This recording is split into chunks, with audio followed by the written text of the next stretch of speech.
Our story begins in a city completely destroyed, all because of a mysterious excavation that accidentally broke an ancient seal. Because of this, a strange red mist spread, and anyone who inhaled it would eventually go insane before dying. But something different happened to most other beings. They transformed into terrifying monsters with strange abilities, now called aberrations. In the middle of the chaos, a young man with a mutated arm stared at the destruction around him. Wherever the aberrations went, they left behind trails of ruin, turning entire cities into rubble. The monsters began attacking humans, and fear spread like wildfire, turning into a full-blown pandemic. In an attempt to stop the threat, the military was called, and they immediately launched a missile from a fighter jet. It hit the target and caused a massive explosion in the heart of the already destroyed city, pushing out a huge cloud of dust that covered every direction. When the smoke cleared, our protagonist was surrounded by giant wolves, and he shouted a name. Slowly, the monsters approached, baring their fangs, ready to strike. Realizing the situation, the young man's eyes lit up red, and he shouted the name again, Xiao Shui, where are you? He then charged at the monsters, using his mutated arm to take them down one by one. After the attack, he felt an intense pain in his arm, now glowing violently red. Even though his body had changed, he stood tall among the ruins, ready for whatever came next. His gaze was firm, his eyes gleaming, as he weakly muttered Xiao Shu's name once more. Struggling to walk through the shattered city, he kept calling for the girl. As he walked, he saw an old rag doll lying in the middle of the road. He fell to his knees, repeatedly calling Xiao Shu's name, reaching out with his monstrous hand to grab the doll. But before he could touch it, his arm turned back into human form. A tear of blood rolled down his cheek as he stared at the doll. Alone in the ruined city, he screamed into the emptiness, desperately asking where she was. The story then shifted back to 3 days before all this, when news reported about the mysterious red mist spreading in many places. People were advised not to panic, to stay indoors, and avoid going out unless necessary.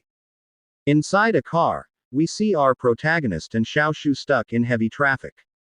A soldier knocked angrily on the window, shouting at them to move their car immediately. Soldiers filled the streets, and the protagonist's father complained that politicians could never be trusted. He said the soldiers were sent just to make people believe this was a normal disaster. Xiao Shu admitted she was scared, but the protagonist calmed her, saying everything would be fine as long as they were together. Quietly, he observed the chaos, realizing this was turning into something bigger. He wondered about the strange red mist that soldiers were watching in the sky. Suddenly, a car exploded on the overpass, crashing through the barrier and falling directly toward them. Everyone inside was shocked, and the father was horrified by what he saw. In the face of danger, the protagonist quickly moved, covering his sister and shouting for her to duck.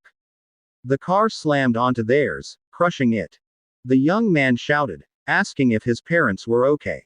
His father answered that his leg was trapped, while his mother coughed in confusion, asking what had just happened.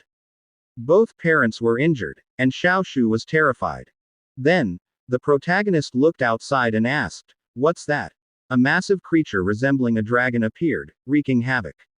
Soldiers immediately opened fire as people fled in all directions, terrified of the monster. Still trapped, the father shouted for them to get out of the car. The protagonist forcefully kicked the door open, quickly guiding his sister out. He tried to open the front door where his mother was seated but couldn't. His parents begged him to take his sister and run, but he refused to leave them. Xiao Shu trembled in fear as a monster attacked a person right before her eyes. In desperation, their mother grabbed her son and screamed, "Run!"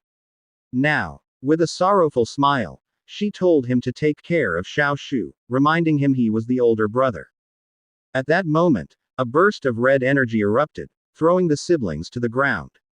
A massive wolf appeared before them, ready to attack.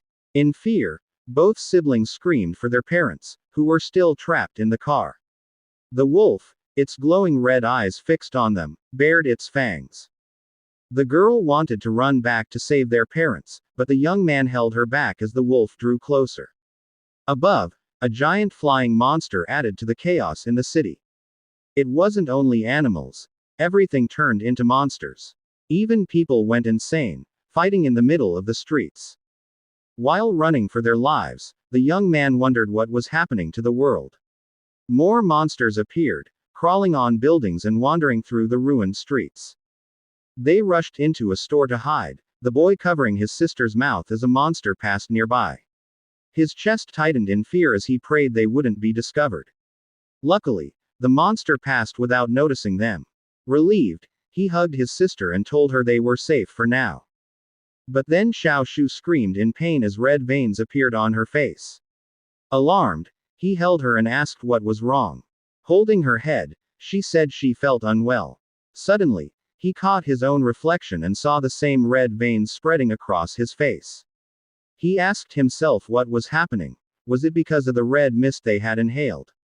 He quickly grabbed a water bottle, soaked a cloth, and pressed it against his sister's face, telling her to cover her nose and mouth.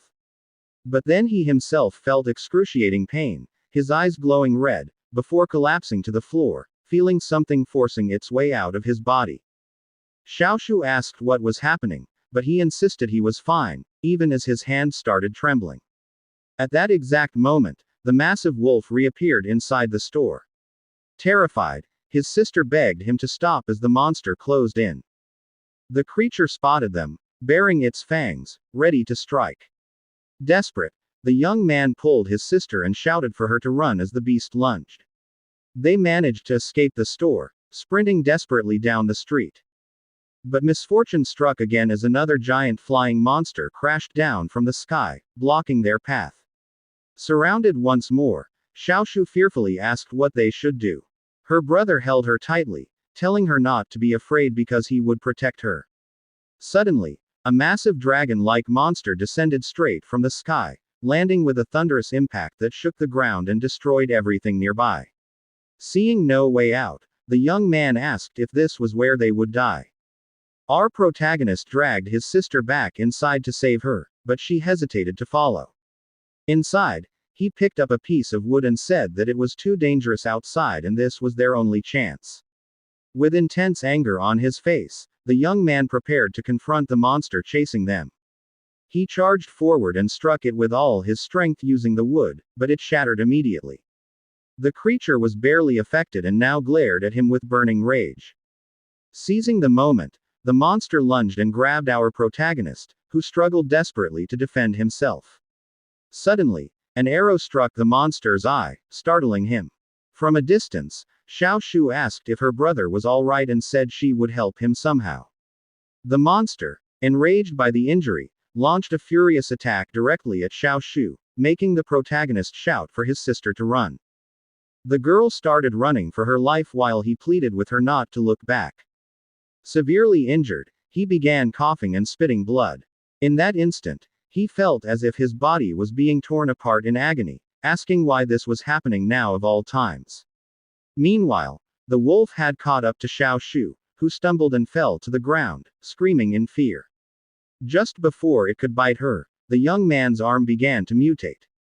He shouted his sister's name, grabbed a wall, and hurled it powerfully at the beast, pinning it underneath. In a flash, he reached the monster, his eyes glowing with red light as he stood above it, holding a weapon. Overcome with rage, he stabbed its head repeatedly, screaming for it to disappear. Xiao Shu watched, terrified and confused by the horrifying sight. She rushed to hug him from behind, begging him to stop. Hearing her pleas, the young man slowly calmed down and returned to normal. He remembered his mother's last desperate words, telling him to run. Even while injured, his parents smiled at him, entrusting him with the care of his sister as the eldest. The memory of happier times resurfaced, of his parents saying they had to survive no matter what. Back in the present, the protagonist returned to his human form and called out his sister's name. Xiao Shu, with tears in her eyes, worried for her brother. He smiled and apologized for making her worry, asking if she was okay. But before she could answer, a massive monster appeared in the reflection of the window behind them. It smashed through the wall, forcing him to shield his sister in his arms. A gigantic bird-like monster screeched menacingly at the siblings. Our protagonist prepared to fight and called it an ugly bird. He shouted for it to stay away from his sister and bravely charged forward with his staff. With a powerful strike, he managed to push the beast back. After the attack, he told Shu to hide, saying he would handle the monsters. He explained that the largest one of all was watching them, and he needed to lure it away. Terrified, Shu clung to him, begging him not to go, afraid he might lose control again. He calmed her with a gentle pat on the head, promising he wouldn't lose himself this time. Holding her tightly, he asked her to just wait and assured her he would come back. Shu made him promise to return safely. He smiled confidently and said he would definitely come back for her.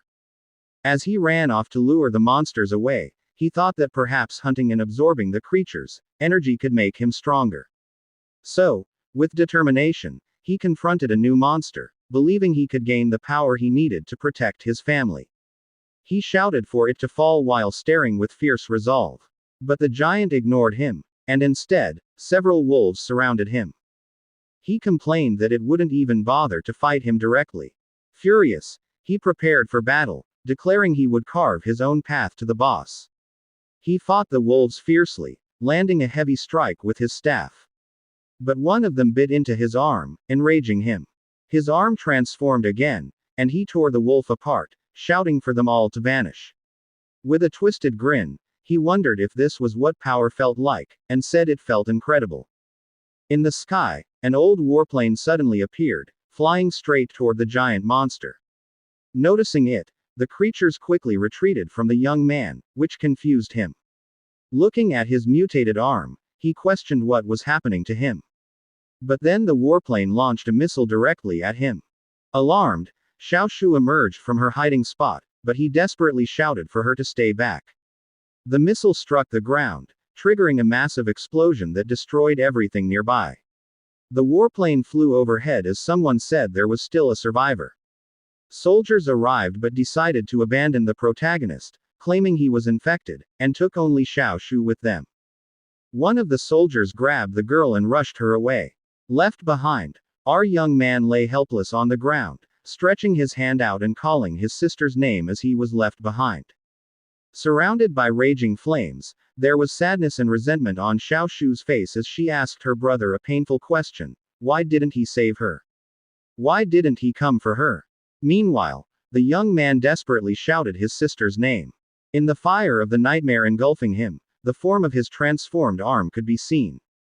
And then, our protagonist suddenly woke up, gasping for breath and drenched in sweat from the terrifying nightmare.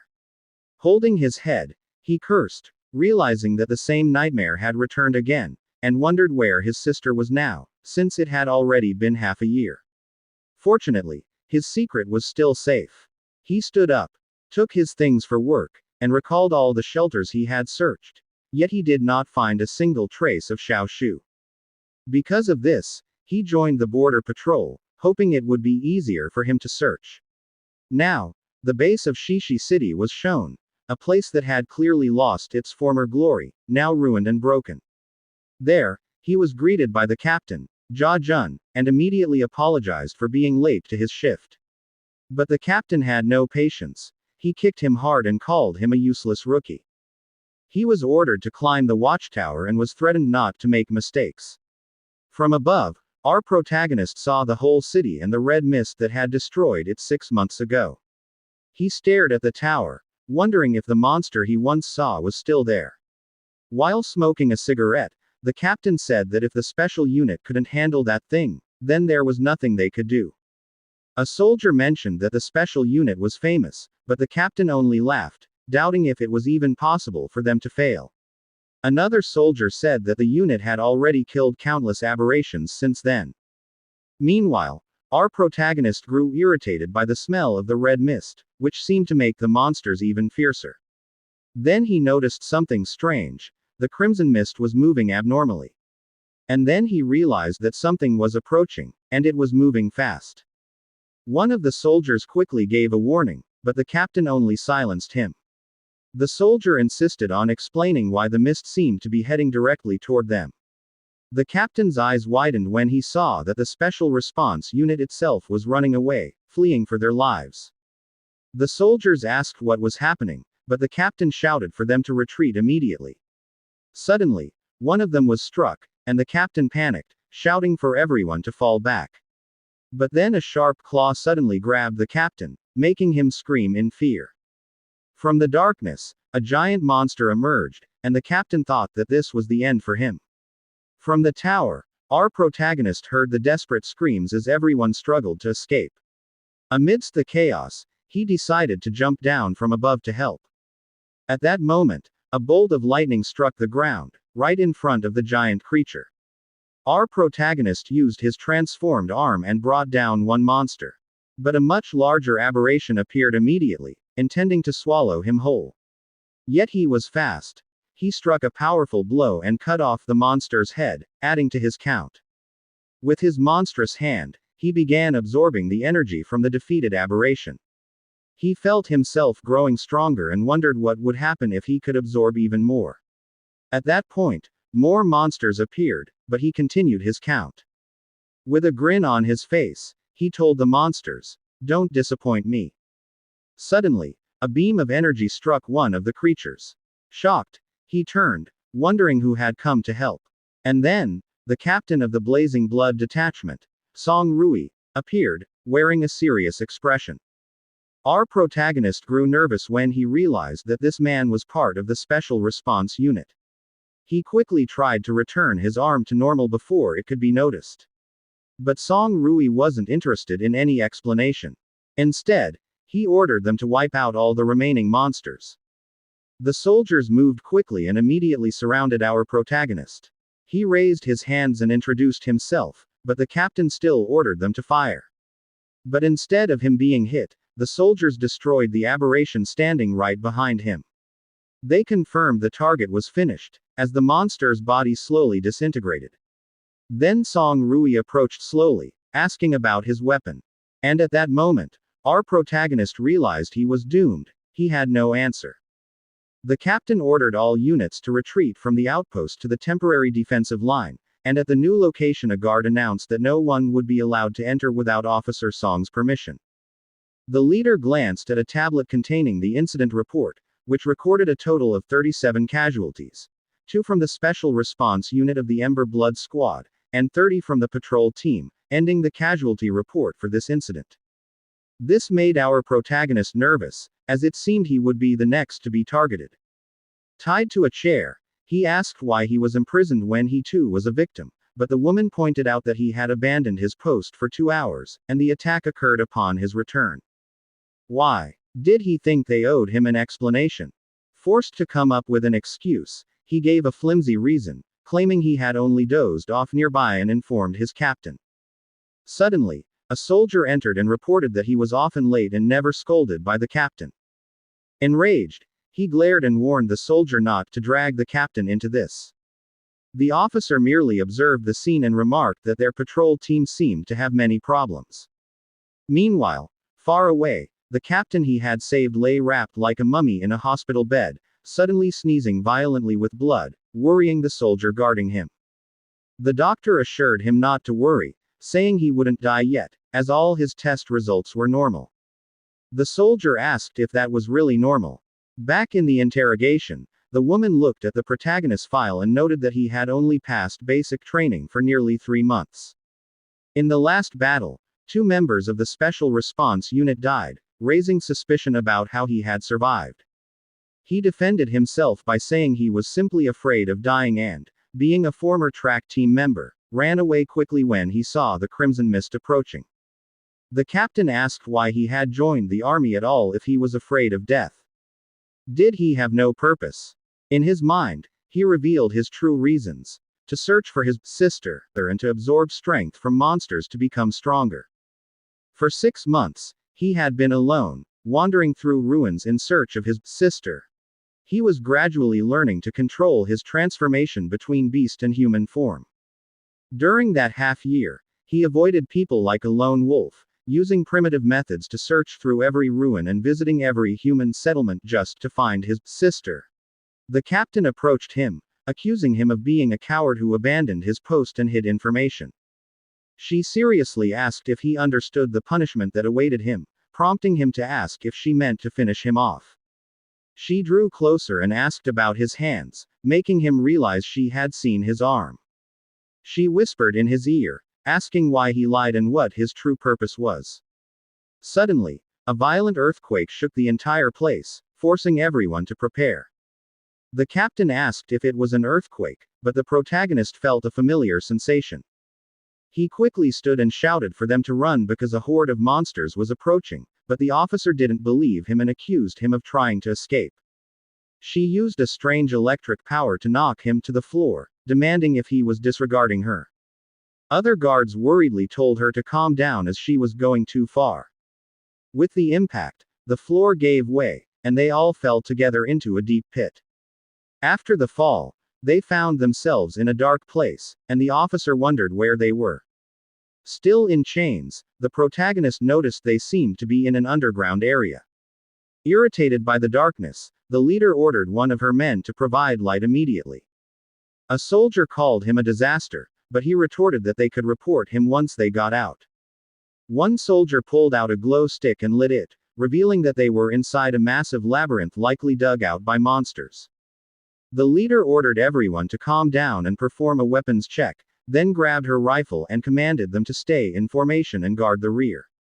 Suddenly, a strange sound echoed through the cave walls, making everyone uneasy. The protagonist sensed something in one direction and stared. A soldier asked what he was doing, and he replied that he heard wind, which excited the soldier, thinking it might be an exit. The soldier checked and confirmed there was indeed a breeze, praising the protagonist's sharp hearing. He saw a light, but suddenly an insect monster appeared, causing the protagonist to shout at him to get away. It fired a strange projectile that nearly hit the soldier, and the captain immediately retaliated with gunfire. The creature's sticky fluid seeped into the ground, and the protagonist warned them not to let it get close. The leader scolded the soldier for acting without orders, and he nervously agreed out of fear. The woman glanced at the protagonist and said that once they got out, he would have much to explain. The protagonist realized that the officer knew his secret but hadn't exposed him yet, leaving him wondering about her game. Suddenly, the strange sound echoed again, and they realized more were coming. A massive swarm of insect monsters emerged, all with glowing red eyes and sharp teeth, surrounding them in a terrifying horde that drove one soldier into panic. A soldier cursed and asked why there were so many insects here. The protagonist declared that they were now facing a huge problem. The monsters charged, ready to pounce on the surrounded group, but the leader wasted no time and immediately opened fire to try and create a path, forcing everyone to run while continuously shooting at the relentless monsters chasing them. The officer shouted at our protagonist not to stop running, saying now was not the time to hesitate. He then noticed that the chase had suddenly stopped and pointed out that the entire horde seemed to halt, making them all look ahead where a soldier pointed toward a massive cave. Inside, they saw a colossal monster absorbing the crimson mist. From there, it began gathering the mist into a red energy ball in its mouth. Sensing the imminent danger, our protagonist shouted to warn them all to be careful because that thing was extremely dangerous. The officer used her weapon and fired at the monster from afar, but the creature immediately released an immensely powerful red beam of energy in their direction. The purple energy from the leader clashed in the air with the crimson beam of the beast, and the woman's attack struck the monster's face, causing it to stagger slightly. Meanwhile, the monster's attack nearly reached the leader's face, and someone shouted to warn her to dodge, but our protagonist quickly leapt in front of her and used his transformed arm to block the beam. Shocked, the officer stared at his arm, but he said he would explain everything once they made it out alive. Facing the massive creature, he vowed that once this was over, he would tell the whole truth, causing the officer to worry since even her attacks had no effect, but he only smiled confidently and told her not to worry as he turned to fight. At that moment, he rushed toward the monster at full speed, declaring it was time to begin. He thought the monster was also of Dominator class like him, while a screen displayed the monster ranks. He landed consecutive heavy punches on the beast's body, wondering how strong he would become if he absorbed it. After landing on the ground, he realized his attacks had no effect. In his mind, he admitted the monster was tough, and if it were ordinary, it would have fallen long ago, but this one was like a tank, likely having devoured many others like it. The giant monster struck with massive claws, but the protagonist easily dodged and remarked that its movements were slow, thinking all its points must have been placed in defense. His eyes gleamed as he mocked the monster, calling it nothing more than a walking punching bag. The other soldiers also fired, but their bullets had no effect, making one ask if he was just dreaming. He recalled that the protagonist used to be a coward who always ran away, but now he was fighting like a monster, leading him to question who this man really was. The officer fabricated a story, claiming he was a secret government experiment created to fight monsters, which a soldier questioned since he knew him as a coward, but the woman insisted she only confirmed it when he saved her. Another officer, Lin Yangji, asked if the captain was hiding something, but the woman continued her lie, saying he had escaped from a laboratory and infiltrated their patrol, warning the soldier that the information was highly classified and forbidden to tell anyone. Meanwhile, the monster prepared another red energy ball and unleashed it directly at the protagonist, who immediately felt the extreme danger and was forced to act. He shouted for everyone to move away as the red ball drew closer, and when it struck the ground, it caused a massive explosion that created an enormous wave of dust. As the smoke gradually cleared, the officer stood, still alive though shocked, along with the soldier who had survived and was astonished to still be intact after the blast. That was when he noticed Officer Yangji had shielded him, and he called his name in worry. Yangji's leg was severely injured, but he accepted it as a fair trade for a life. The wounded officer said he didn't become a soldier just to fight monsters but to protect humanity, and that he would never abandon his comrades. On the other hand, the monster struck again with its claws, hurling the protagonist far away. Lying on the ground, he cursed when he noticed the mist's energy had run out, his arm reverting to normal, leaving him completely powerless. He faced the Dominator class creature and realized the situation had only become worse. Suddenly, a loud gunshot rang out, followed by an explosion that struck the monster's head, surprising our protagonist. He turned and remembered the leader, Song Rui. She called out to him, telling him he must not die here because there were still many things he needed to explain to her. After being hit by the purple beam, the monster only stared at the woman and seemed to laugh. She was shocked by the creature's reaction and asked if it was really mocking her attack. Right after, the red mist poured out from the rifts and went straight toward the colossal monster. The leader realized it was restoring its strength and healing all its wounds. She understood that it could draw in mist from different places to regain its full power. Because of this, she shouted for them to retreat, but the protagonist refused, saying that today this monster would fall. He declared that the red mist was also making him stronger, and this was the best chance to strike. The officer warned him that if the plan failed, this could be his last battle. But he answered that he had already faced death many times, so what was one more? At that point, she agreed and said they only had one chance. She would unleash all her power to shatter the armor on the monster's head, and it was the protagonist's duty to destroy its brain. The leader aimed at the monster's head, preparing for her strongest attack. Then she released all her power while our protagonist charged in for the final strike. The blast hit directly, breaking the protection on the monster's head and opening the chance he needed. He seized it, leaping to strike the monster's weak point. Along with a furious roar, he unleashed a flurry of attacks. His strikes pierced through its skull, causing green blood to spurt out. From afar, the officer watched the scene, wondering if they had finally won.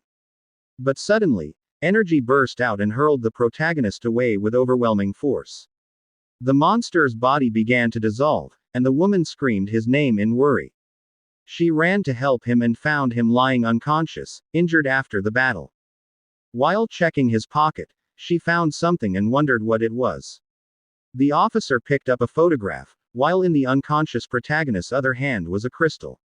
Suddenly, a sharp object pierced into his palm and began fusing with his body. In his mind, he asked where he was and why he couldn't control his body. Then he realized he had become a monster and questioned if this was his life flashing before his eyes. All of a sudden, a structure resembling DNA glowed intensely, though he could not understand why. Now, the crystal was embedded in his chest, and he realized he could move again. When he opened his eyes, he felt something strange in his chest. He recognized it as the monster's crystal and wondered how it ended up inside his body. The stone in his chest began absorbing the red mist again. He understood that the crystal could store the mist, and because of this, he would no longer lose control. This way, he could absorb other monsters to evolve without the fear of rampaging. However, there was a limit to the newly formed crystal, and it was absorbing the red mist excessively. The protagonist realized that at the rate it was being absorbed, the thing inside his chest could explode.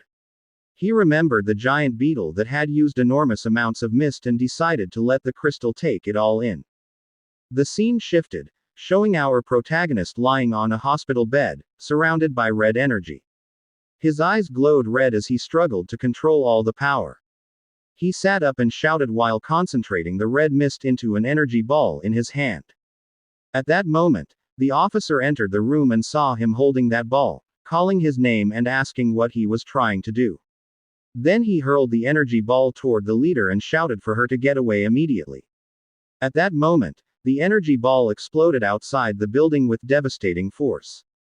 The scene returned to 5 minutes earlier at the hospital, where the group was resting after the recent battle. A soldier approached the captain and mentioned Deputy Lin's leg, but she assured him it was fine.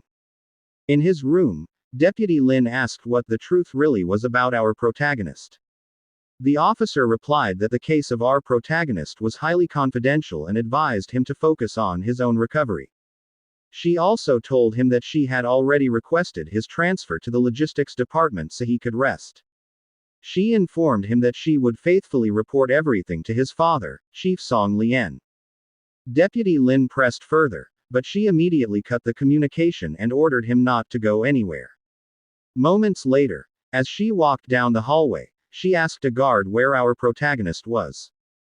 The soldier informed her he was in room 314, and she was escorted there right away. Upon reaching the door, she ordered the guard to stand watch and not let anyone in. When she opened the door, she found our protagonist holding a red energy ball. He was already losing control, so the officer called out to him in worry. But our protagonist shouted for her to get away and immediately hurled the ball in her direction. She quickly ducked to avoid the attack that flew past at incredible speed. The energy ball exploded outside the room, nearly hitting the guard. The blast shot into the air and struck 3 abandoned buildings nearby, completely destroying them in its path. From his room, Deputy Lin saw the destruction and wondered how the captain would cover up the incident. Meanwhile, the poor guard collapsed in fear, trembling as he muttered that he was always unlucky, begging for help since he didn't want to die yet. The officer recognized the beetle's attack and asked how our protagonist was able to use its ability. With a serious look, she turned to him and said he had a lot of explaining to do. The scene shifted to the rooftop of the hospital, where they had a serious conversation. With her arms crossed, she asked if he could absorb monster cores and learn their techniques. Our protagonist explained that he could absorb and store the red mist, and the crystal in his chest would automatically adjust. The captain gave him a mocking smile, saying he truly had many special qualities. Our protagonist admitted he had indeed gained their strength, but he feared that he might also turn into a monster. At that moment, he looked her in the eyes and asked if someone like him could still be considered human. She answered that he was different, and everything depended on how he used his power. The captain continued, saying that his strength was both a danger and a powerful weapon. She then laid out 2 paths. The first was for him to join her team as a reserve soldier, and the second was to be treated as a threat and eradicated like the other creatures. Our protagonist repeated the word, eradicated, with a serious expression. She pointed toward the destroyed buildings and asked if he thought the city's troops could really handle him. She called him arrogant and offered him several benefits if he joined her unit. But he doubted her and asked why she would risk recruiting someone like him. The officer admitted that she needed him for a specific purpose but insisted they were not enemies. She gave him a mysterious look, as if still hiding something from him. Then she handed him something, saying he could treat it as a deal. When he saw it, our protagonist was shocked. It was a photo of him and his younger sister. Stunned, he asked how she had gotten it. The woman told him not to underestimate her and offered to help him find his sister using her intelligence network. Our protagonist realized that on his own he had limits, and the investigation would be much easier if someone of high rank was involved. He accepted the deal but stated that since she was desperate to have him, he had one condition. With a playful smile and his hand behind his head, he demanded higher pay since he had spent everything searching for his sister. The captain approved him as a reserve soldier with the highest salary and ordered that his papers be processed. Our protagonist gave a respectful gesture and said he would go to the patrol team to arrange his transfer. As he walked away, he suddenly seemed to recall something important, pausing slightly in deep thought. The captain informed him that she had paid for the hospital damages but would deduct it from his salary. A flash of memory passed through his mind, of a wounded man he had promised to save. Watching him walk away, she felt that this young man was the key to what she sought. She believed our protagonist held the secret to turning a monster back into a human. And our protagonist arrived at the Chishi City Patrol building to process his transfer, and at that moment he asked the man who got down from the military truck if he was also heading to the Special Response Unit. The man introduced himself as a trusted aide of Captain Song and Deputy Lin and said that they should work together since both of them were praised by their respective captains, but our protagonist tried to recall the boy's name and realized he had never paid attention to him. Suddenly he waved to someone, excitedly saying that Captain Jia was fine and had recovered, so our protagonist looked in the direction he was pointing and saw the captain surrounded by several soldiers. A big thug immediately mocked Captain Jia, reminding him that he was attacked just because of a woman. This was Zhang Shi, who instantly kicked him and called him a government beggar. Yan Hao could not stand that cowardly act and quickly rushed forward, but he was easily defeated and thrown to the ground. Zhang Shi grabbed Jia by the jaw and threatened him, forcing him to kneel and lick his shoes, while warning that if Jia did not obey, he would break the young man's arm so he would need crutches. The wounded captain trembled with rage and humiliation and was about to kneel little by little to protect his comrade, but our protagonist stopped him and said there was no need to kneel. He smiled and said that Jia had once helped him, and it was time to return the favor, along with a threat that he would break the bones of anyone who laid a hand on Captain Jia. The men were shocked and could not believe our protagonist's boldness, so in anger they charged at him shouting that he was seeking death, but he was not nervous at all and prepared for battle with a cold expression. He swiftly kicked the first one and began counting, elbowed the second, swept the legs of the third until he fell, and punched the fourth with full force, sending him flying and crashing into the wall that left a small crack. In just a few seconds, all the thugs were lying on the ground, completely defeated. One of them widened his eyes and shouted that their captain was an E-rank warrior and wondered how the protagonist could be that fast.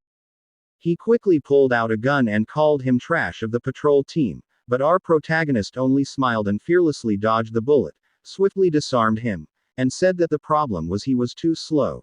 The shot was far too slow, then crushed the gun with his bare hand and added that the man did not even reach 1% of Song Rui's speed. Because of this, the thug drew a knife and angrily charged, but our protagonist immediately grabbed his arm and effortlessly restrained him, held him by the neck and asked if he was the one who would make Captain Jia kneel, but before he could explain it was too late. With a cold glare, our protagonist said it was time for him to be brought down, and with full strength he slammed the thug onto the floor, creating a large crack. He lost consciousness right in the middle of the fissure he had made.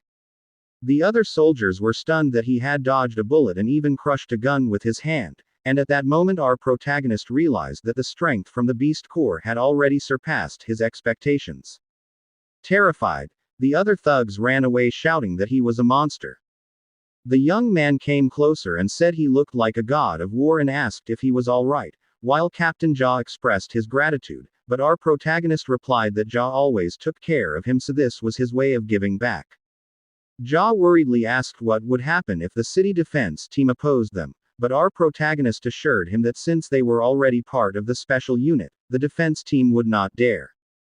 At the temporary base of the Chishi City Special Response Unit, he was asked if his transfer papers were completed, and the captain confirmed that everything was settled and he had already submitted the application to join the headquarters team, showing the tablet with the approved form for evaluation. Our protagonist praised his efficiency and asked if he was officially a member, but the woman reminded him not to be hasty because the real test was still ahead. He needed to leave immediately for headquarters in Huching for the Burning Blood Combat Division evaluation. The woman said she believed it would not be a problem for him, and with confidence our protagonist replied that he would set a new record. As they traveled toward Hucheng City, the convoy of military vehicles sped across the long bridge.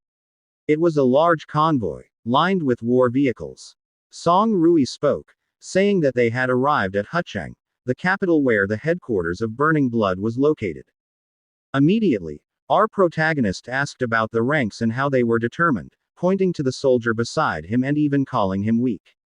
The soldier could only scratch his head and force a smile, saying he could at least take punches. But our protagonist asked if he would also join the evaluation. Song Rui explained that he already belonged to the logistics team, not the combat team, so he didn't need an evaluation. But the soldier suddenly interjected, saying that the logistics team also fought, and one day, they might need him too. Song Rui continued explaining that since they had plenty of time, she would tell him what she knew. People with special abilities were called warriors, ranked from S to E. The headquarters, Special Response Unit had its own rating system. The main criteria were physical strength and endurance. Likewise, the monsters they fought were divided into 5 levels based on the danger they posed. She laid out that each warrior rank corresponded to a specific class of monster. She also mentioned the Beast Core, which immediately confused our protagonist. Yan Hao explained that humans only awaken special abilities when interacting with a Beast Core. He added that talent, luck, and physical condition affected affinity, and if it was high, one could gain multiple abilities. But if you absorbed only a single core, you could only reach rank E. Suddenly, the vehicle stopped. A guard blocked the convoy and said the road was closed, forcing them to turn. Song Rui grew annoyed and asked why they were blocking the special response unit. On the side, a luxurious car with a strange symbol on its door caught the captain's attention. She wondered why someone from the Green Vine group was there and felt uneasy. An hour later, they finally arrived at the evaluation site of Burning Blood, where many new recruits had already gathered. The head examiner, Lin Yongxin, came out and introduced himself. He declared that no matter what their pasts were, here they had to follow the rules. He strictly warned that he would not tolerate cheating, and the weak would surely not pass. He then announced that the first test was the physical assessment and signaled everyone to begin. In the first part, our protagonist ran 100 meters while carrying 50 kilos, finishing in just 5.10 seconds. In the strength test with electromagnetic dumbbells, other recruits struggled to lift the weight, but he effortlessly raised 500 kilos with one hand, shocking everyone. Next came the striking power test. With a powerful punch to the machine that measured force, his blow was so strong it broke the machine, which only displayed an error message, unable to calculate the result. 10 minutes later, he approached the examiner and said he had completed all the challenges. The examiner confirmed it and announced that our protagonist's total score was 198. All the recruits were stunned, as the previous highest record was only 140. Some doubted him and asked if he had cheated. One staff member even reminded instructor Lin that the record for newcomers was just 140. At that moment, Zheng Jin, the captain's brother from Chishi, suddenly appeared, saying he didn't believe our protagonist's results. The examiner grew annoyed, saying he had personally supervised the test and even had a recording, asking if Zheng Jin was accusing him. Zheng Jin backed down, pretending he was only curious, but his smile hinted at ulterior motives. He even approached our protagonist and asked if he was Yan Hao from the Chishi City Patrol team. He claimed he only wanted to greet him since they were from the same place. But in his mind, he still vividly remembered his brother's humiliation and vowed to make our protagonist pay tenfold. Quietly, our protagonist observed him leave, pondering his comment about them being from the same city. The examiner then explained further, introducing Zheng Jin as one of the rich sons from the Shishi defense team, and asked if he knew him. Our protagonist replied no. At that moment, he fully realized how rotten the city's entire defense system was. Finally, the examiner announced the results of the physical test, listing the ranks of several recruits, and declared that the first place went to Yan Hao, who scored 198 points. A blonde-haired woman smiled, thinking she had only come to the assessment for fun, but she couldn't believe there was such a strong newcomer this year. She grew interested in our protagonist and decided she would study how to get closer to him. Her name was Jin Ying, a senior researcher of the Technical Intelligence Bureau. Inside a dorm room, we see Zheng Jin alone, sitting with a tablet in front of him where he is speaking to someone. Annoyed, he said that he should have gotten first place in the previous test. Angrily, he complained that two monsters suddenly appeared and ruined his plan. The person on the tablet shouted at him, saying that if he weren't the brother of the dog from the Green Vine group, would he even be qualified for the assessment? He was warned that he had only one chance, so he should not waste it. With a serious face, he clenched his fist tightly and decided he must get into the Burning Blood Core, for the sake of his brother. The scene shifted to the Beast Core testing station, where the recruits were lined up, including our protagonist. The instructor explained how the next test would proceed. Each one must wear a special wrist guard and then insert the core. Once activated, the device would light up and the evaluation would begin. The instructor warned that if the affinity result fell below 40%, it would be an automatic failure. He also briefly explained what a beast core was. He said that only high-level monsters could produce it, and the quality of the core depended on the strength of the creature that left it behind. Each core could grant different types of abilities, from elemental to support skills. However, he clarified that the wrist guard they were using now was the weakest one, only for testing affinity, and did not grant real abilities. After the explanation, the instructor seriously announced that the affinity test would begin. The first recruit stepped up and took the test. Unfortunately, the result was only 39%. He collapsed to the ground in despair, shouting that he had even placed fifth in the physical test, so he could not understand why he failed. Next came another candidate who got 56%. The man shouted with joy, almost crying with happiness that he could now join the Blazing Blood. After that, Zheng Jin's name was called. He walked to the testing platform, his red eyes gleaming. He took the core, put on the wrist guard, and inserted the gem into the device. With an angry expression, he shouted at the core to obey him. From his body spread a red aura. The result came out. 60% affinity. That meant he was a D rank warrior. The other recruits were shocked because the highest until then had only been 56%. With an arrogant grin, he called everyone trash, proudly declaring that he was the strongest among them all. Meanwhile, our protagonist calmly observed Zheng Jin as he walked away. Soon after, Jin Ying approached. She asked him if he was from Shishi City. How could that be, since she had never heard of someone strong like him before? She introduced herself as the know-it-all of the intelligence agency. She even praised him, saying it was impressive that he had slipped past their radar. She directly asked him about the incident of the crimson fog that had spread in Shishi City the other day. Our protagonist pretended not to know what she was talking about. Jin Ying only smiled and said it was fine, that she was simply very interested in him. As she leapt away, she smiled meaningfully. Our protagonist seized the opportunity to ask for information. He called her Miss Know-It-All and asked if he could request some information. The girl smiled and winked, saying she would help him but under one condition: he needed to score higher than her. If that happened, she was willing to give him any information he wanted. Just then, the instructor called the girl's name for her turn.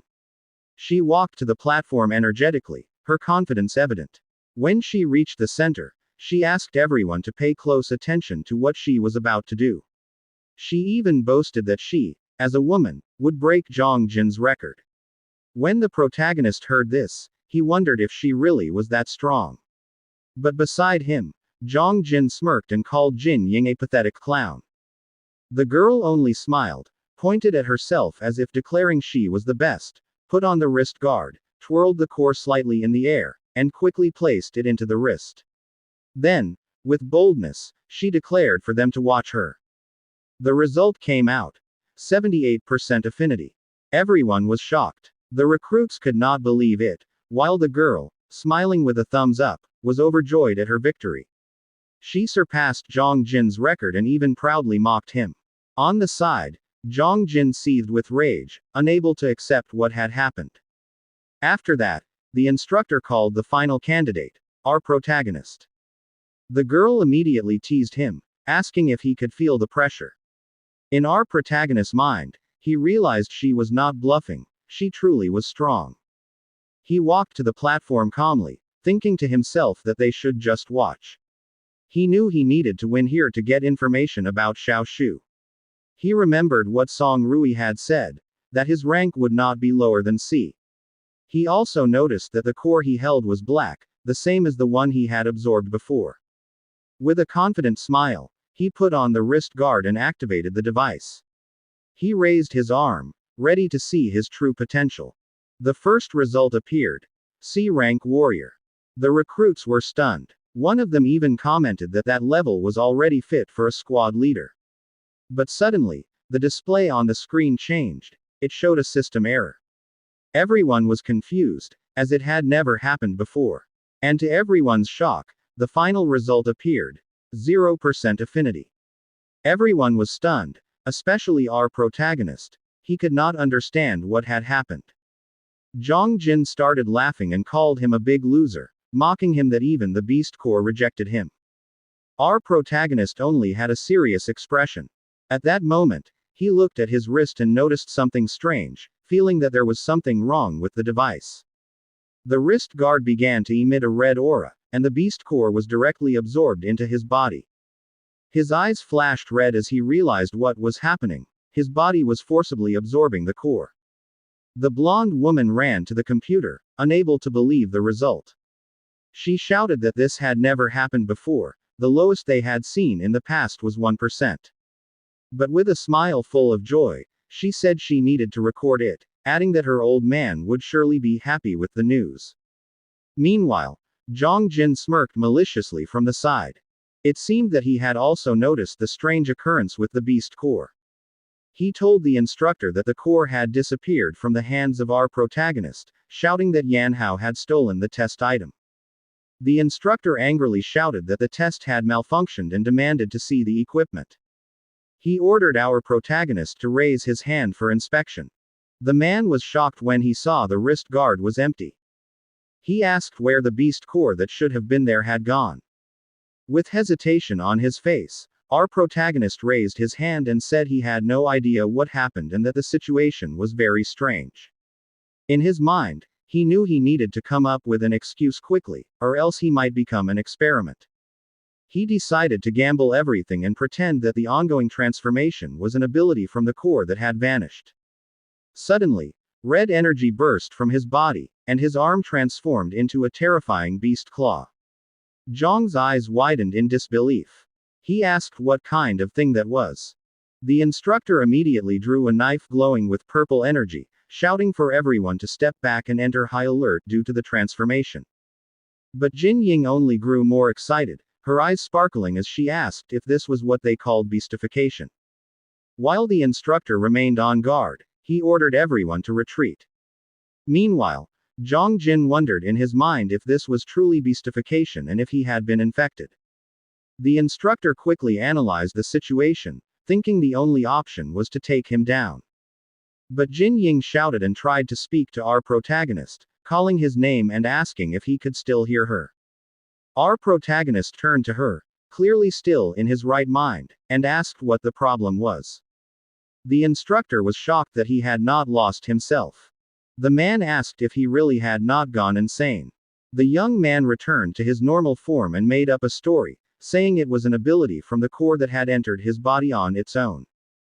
Jin Ying happily grabbed his arm and said he was not insane, but instead had a transformation ability. The instructor smiled and said he was very lucky, explaining that the ability to return from transformation was an extremely rare power. Our protagonist asked who the woman really was and how she knew such things. The woman posed, winked, and said she had told him before. She was just a simple know-it-all, smiling all the while. The instructor then introduced her as Jin Ying, a blazing blood candidate for this term, and that her father was the head of the Technical Intelligence Bureau, the senior general Jin Ancheng, who oversaw the buying tech department. Jin Ying became annoyed with instructor Lin and shouted at him that such information was classified, saying he had completely ruined her mysterious aura. The instructor smiled and said the game was over. He reached out his hand and ordered our protagonist to hand over the core. With an awkward expression, our protagonist scratched his head and explained that it was not because he did not want to give it, but because it was now attached to his body and could not be removed. Zhang Jin's eyes widened in frustration, unable to believe that the beast core had really entered his body. He thought to himself that our protagonist was a perfect test subject and that he needed to report this to their group. The scene shifted to a sign reading, radiology room.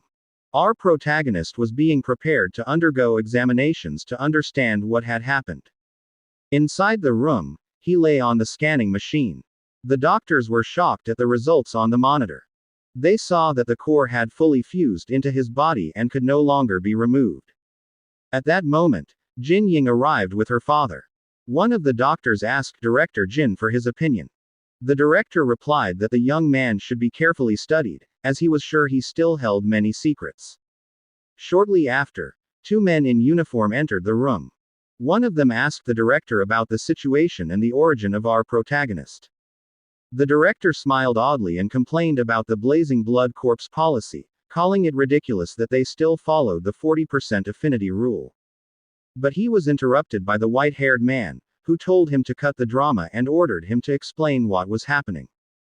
This man was Song Lian, chief of the general staff of the Special Response Unit. The director explained that he had led the team that created the machine, so he was more certain than anyone that the zero result was not true. His daughter pulled him, scolded him, and told him to reveal the truth because the suspense was getting boring. With a somewhat mad smile, he revealed that the machine was simply broken. He added that the affinity of our protagonist had never been seen before, saying that the young man had surpassed the theoretical maximum of 100%. Upon hearing this, Song Lian's expression turned serious. He immediately called for the instructor and ordered him to follow him out of the room. Meanwhile, our protagonist was still lying inside the machine. He noticed that the core in his chest was changing from black to red. He remembered that absorbing a strong core earlier had activated the crystal. This time, even a weak core further strengthened the thing inside his body. The purity of the crystal increased and turned bright red. The total storage capacity of the crimson fog rose. The efficiency of absorbing crimson fog also increased. In other words, the stronger the beast, the greater the chance he could absorb them. He realized that he could evolve endlessly if he continued like this. The scene shifts to the headquarters of the Special Response Unit, Blazing Blood. Song Rui angrily says that he is the one who brought the protagonist here. He asks what the problem is if he joins his squad.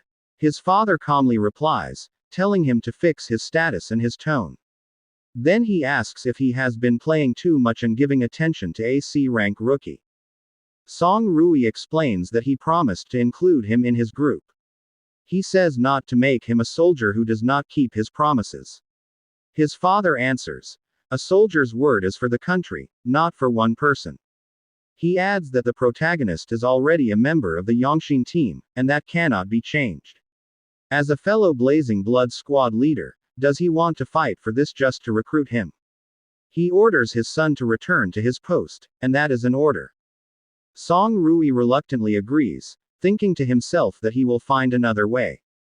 The scene shifts to the Blazing Blood barracks, where Jin Ying shouts the name of the protagonist. He says there is a big announcement. While raising a paper, he happily announces that a newly discovered nest between Lake City and Redstone City is sending rookie Blazing Blood members for their group. He also informs them that he submitted an application to Instructor Lim for their group. Our protagonist, Yang Hao, who is AC rank, is now officially a member of the Special Response Unit of Blazing Blood, in Lin Yongxing's squad. The protagonist is shocked at the news. A few hours later, they head to Instructor Lim's office. He explains that their mission is to investigate and assess the level of threat. Stay alert. Even though it is a low-level monster nest, it may change due to the red smoke. Jin Ying then tries to act cute while boasting that data collection is his greatest trait, so the protagonist should not worry, he will handle it. The scene shifts again, as the protagonist travels aboard the armored car. Jin Ying explains that the threat levels of monster nests are divided into 4: weak, moderate, strong, and extremely strong. There are also different types such as moderate strength. The low-level nest they are heading to is a kingdom of bees. Its structure is simple, but the internal pathways are complicated. And the most dangerous part is the massive swarm of stinger bees composed of many worker bees and a small number of soldier bees. Hearing this, the protagonist asks if one person really cannot handle the bee nest. Is it really necessary to bring 3 vehicles full of people? Jin Ying answers. These are iron bees, not small honeybees. Suddenly, the soldier driving their vehicle freezes and says something is blocking their way. When the protagonist looks out the window, he sees things flying in the sky, giant bees with glowing red eyes. He shouts, asking if bees are really this big.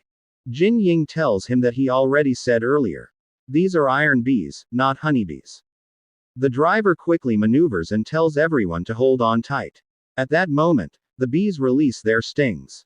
Seeing this, Jin Ying shouts that this is not good because iron bees attack using their stingers, and their vehicle's armor cannot withstand it. At that moment, the protagonist shouts. He will fight the bees outside. He thinks this is the perfect chance to test his newly formed move. Holding the car door, it gradually begins to change. Moments later, he steps out of the vehicle with monstrous hands. He yells at his companions to find cover and defend themselves. He will be back. He begins attacking the giant bees using his transformed arms. The driver is shocked and asks what kind of ability that is, as he managed to turn the car door into a weapon. Smiling, Jin Ying says that it is a transformation skill. He adds that during the assessment, the protagonist managed to absorb a beast core. At first, he thought the protagonist could only transform himself. He did not expect that he could also use objects for his transformation skill. This means he can turn anything into a weapon. He takes out his notepad, saying this is astonishing and that he must record the battle data. He needs to study it when they return. As the protagonist continues fighting, suddenly a green light shoots directly at him. It pierces through his created weapon, and he wonders what that green thing was that broke through. He realizes that attack is stronger than an iron bee's stinger, capable of breaking his defense. Without hesitation, he shouts to his companions that there are more enemies. He does not know where the attack came from. He warns Jin Ying and the others again to be careful and find a safe hiding spot. The group hides beside a large rock, but one soldier wearing fire protective gear opposes Jin Ying. Arrogantly, he says that iron bees are afraid of fire. Jin Ying warns him not to go out, but he still runs, until the green light strikes him. It directly hits the tank on his back, causing a huge explosion, and he burns alive. The protagonist continues battling the giant bees and asks Jin Ying where the green stings are coming from. Looking at his tablet, Jin Ying explains that it is from a hound-class queen bee. Its stinger has poison capable of piercing armor below C rank. The protagonist shouts in disbelief if such a monster really exists here. The one who investigated this area must have made a mistake because this is not a low-level nest. Hearing this, the protagonist tells Jin Ying to help him fight the scout-class bees, and he will take care of the queen bee. Jin Ying immediately agrees. He releases a surge of energy from his body, gradually gathering it into his hands, then shouts, "Storm." He unleashes sharp winds that strike the monsters one by one, creating a path toward the queen.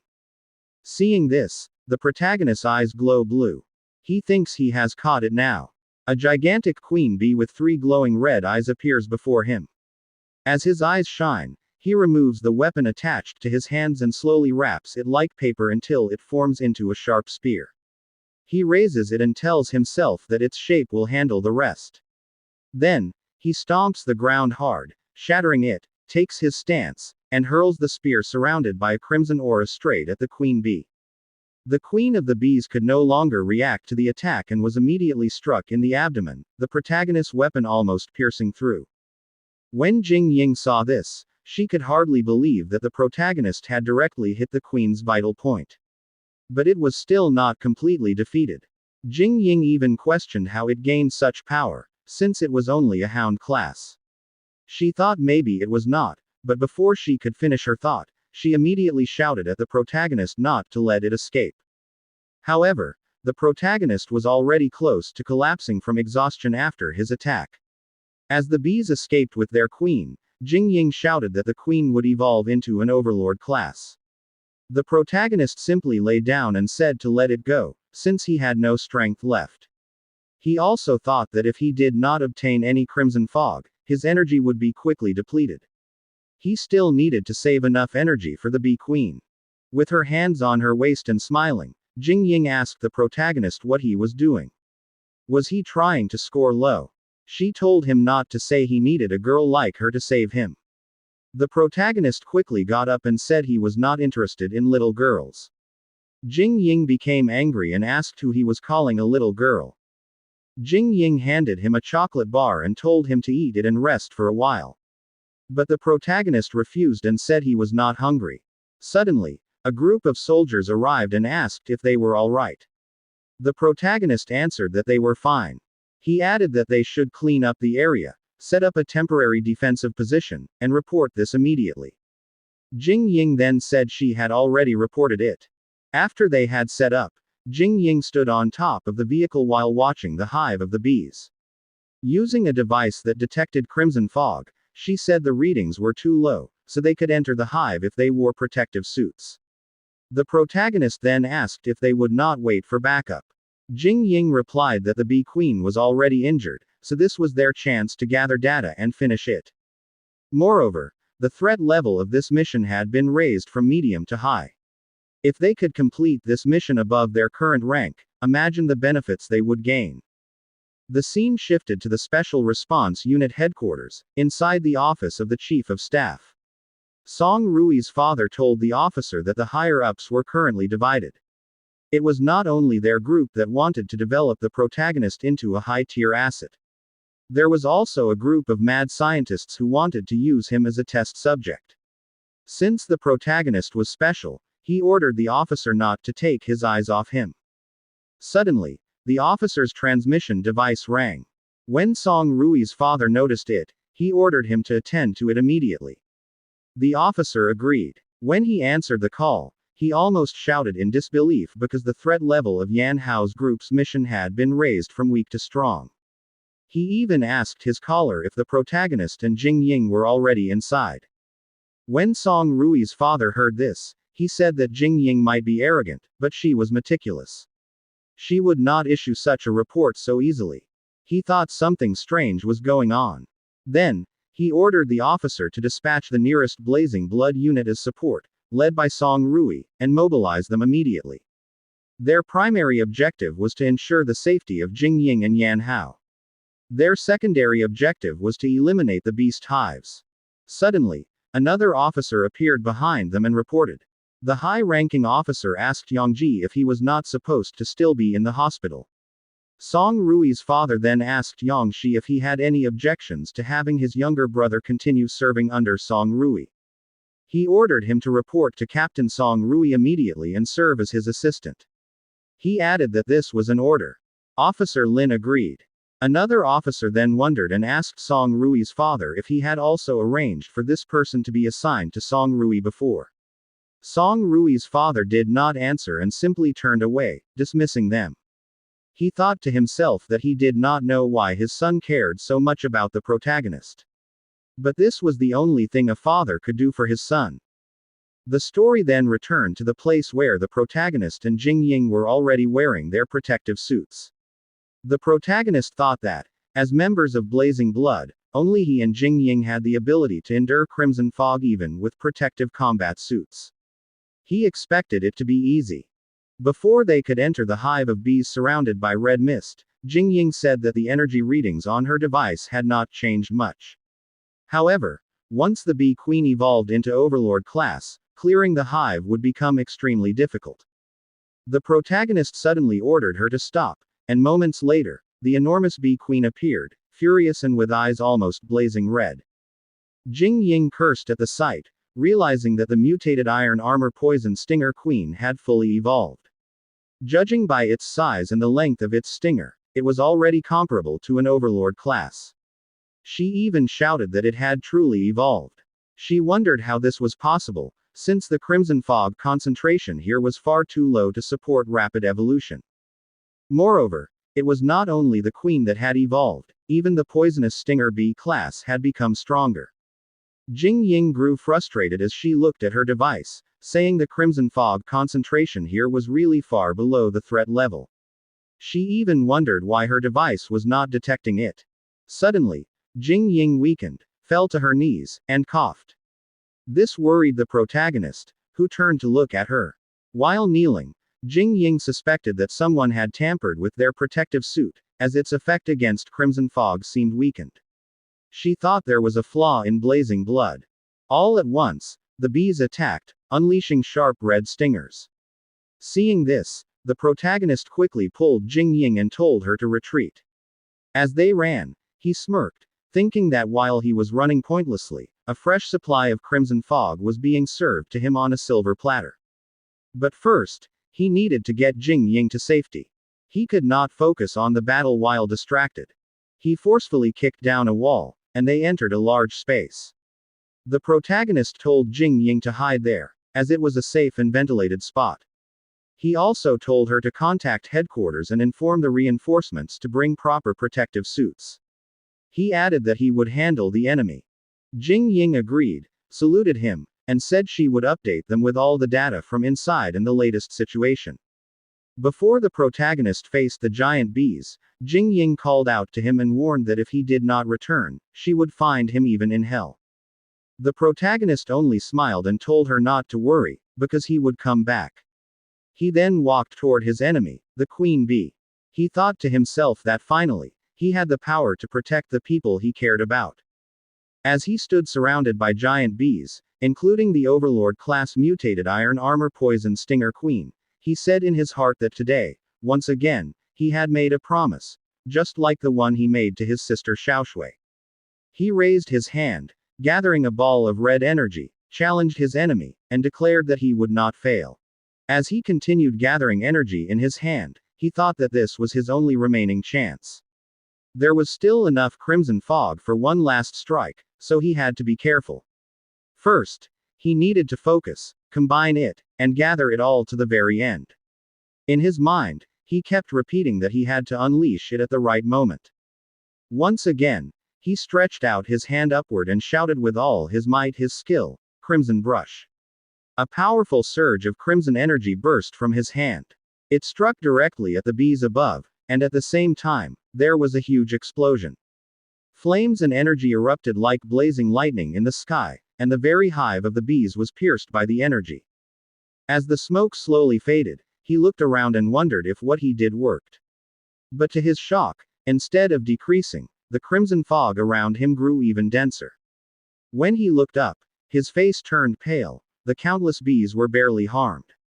To himself, he weakly muttered, "No, this can't be." Meanwhile, 3 minutes before the battle, Jin Ying was busy repairing her device. She studied its readings and noticed that someone had tampered with it earlier. Once the device was finally fixed, it could once again properly measure the concentration of crimson fog. Her eyes widened. The device gave a severe alarm. The concentration of crimson fog had already exceeded the limit. She immediately grew anxious. In her mind, it shouldn't be this high. Why was the reading nearly double? Before she could continue analyzing, a strong gust of wind suddenly hit around her. She moved closer to a small opening and saw where the noise was coming from. She saw a powerful explosion from outside. She thought to herself that this was bad. Because that explosion had definitely stirred the crimson fog, making it even denser. And if it became denser, the bee swarms would absorb it even faster. If that happened, even the weakest scout class would immediately evolve into stronger types like the hound class. Meanwhile, the protagonist was still fighting the bees. For every one he struck down, 2 replaced it. He cursed as his enemies kept multiplying. He could feel that even if he used all of the crimson fog, it was depleting faster than he could recover. At this rate, he would dry up and lose all strength if he continued. As Jin Ying observed, she watched the protagonist's neck. There, she noticed it, clear signs of crimson fog corruption. On top of that, it was obvious that his protective suit had been tampered with. The device continued to ring an alarm. Jin Ying grew restless. She thought that if this continued, the protagonist would lose control and be completely consumed by the crimson fog. Because of this, she quickly gathered energy in her hand. She told herself that she had to remove the crimson fog around the protagonist even if it stopped the fight. She released her skill, a wind pressure bullet aimed directly at the protagonist's position. Right after, she pointed her finger like pressing a button and shouted, "Detonate." The protagonist was startled. He suddenly noticed an energy orb appear right where he stood. Before he could react, he cursed. In his mind, he thought, "Who did this?" He was greatly dismayed because his source of energy was cut off. At the same moment, the bees attacked again. They released green spikes and fired them at him all at once. He immediately used his transformed arms to block them. But 4 spikes struck him. He instantly felt the effect. The poison carried a paralyzing effect. While he was momentarily distracted, suddenly an attack came from behind. He knew he couldn't dodge it. He thought this was the end. But before he was struck, a soldier suddenly appeared. The soldier took the blow for him, the attack piercing his back instead. The protagonist's eyes widened in recognition. "Professor Lin," he shouted. Furiously, Lin answered, "The battle isn't over. Focus." As the bees surged again, a burst of powerful violet energy suddenly erupted from another direction. One after another, bees fell. The protagonist looked and saw Song Rui. He immediately asked, "Why are you here?" Song Rui answered directly, "Headquarters ordered us to provide support." At the same time, he shouted to all the troops, "Clear out the insects." All the soldiers immediately responded. They rushed forward, wielding their fire-protected weapons. And there, the fierce counterattack against the bees began. Song Rui ordered his men in Group A to unleash super heat in the front to surprise the enemy. After that, he ordered Group B to cover with fire in the middle. He also told Lieutenant Lim to retreat. The protagonist retreated with them to regroup. Lieutenant Lim immediately responded and they ran back. Suddenly, the queen wasp prepared and the tip of its stinger began to glow. Moments later, it released a red laser beam directly toward the protagonist and Lieutenant Lim. Seeing this, a soldier shouted at the two. But Song Rui told them not to look back, not to stop, and to keep running while he prepared his weapon. He thought to himself if this was a Dominator class wasp. He had no other choice. He immediately released the energy he had gathered in his weapon and called it electromagnetic annihilation. His attack was wrapped in powerful lightning and directly struck the queen wasp's attack. Song Rui thought to himself that this technique generates a high-voltage electromagnetic field that can destroy and paralyze everything within its blast range. His attack managed to nullify the queen's attack. After the explosion, blue lightning spread and directly struck the queen wasp. A soldier shouted in awe after seeing their captain's attack and realized that this was the Dominator-class queen wasp that Jin Ying had reported in his intel. Another soldier shouted that it looked like it was trying to escape. But Song Rui shouted that it was already paralyzed and could not escape. He ordered everyone to clean up the swarm and prioritize the rescue. Everyone immediately agreed. The protagonist glanced back slightly and said that he had no idea Song Rui was this strong. Lieutenant Lim said that back in Redstone City, he hadn't brought his battle equipment and combat armor, so this was probably not even his full strength. While the soldiers were busy burning the wasps, Song Rui approached the protagonist and asked where Jin Ying was. The protagonist quickly pointed to where she was. Suddenly, Jin Ying came out and called Song Rui, Ice Queen, angrily saying that 10 minutes more and she would have taken her corpse instead. Song Rui told her not to forget to get treatment and that she still owed her for the last time she had saved her. Lieutenant Lim said that their primary objective had been completed, the wounded had been rescued. He asked what the next orders were. Song Rui answered. Eliminate the swarm and remove the threat of the nest. Meanwhile, while they were busy talking, the protagonist secretly slipped away behind them, thinking that he would use the opportunity to gather Crimson Fog energy again.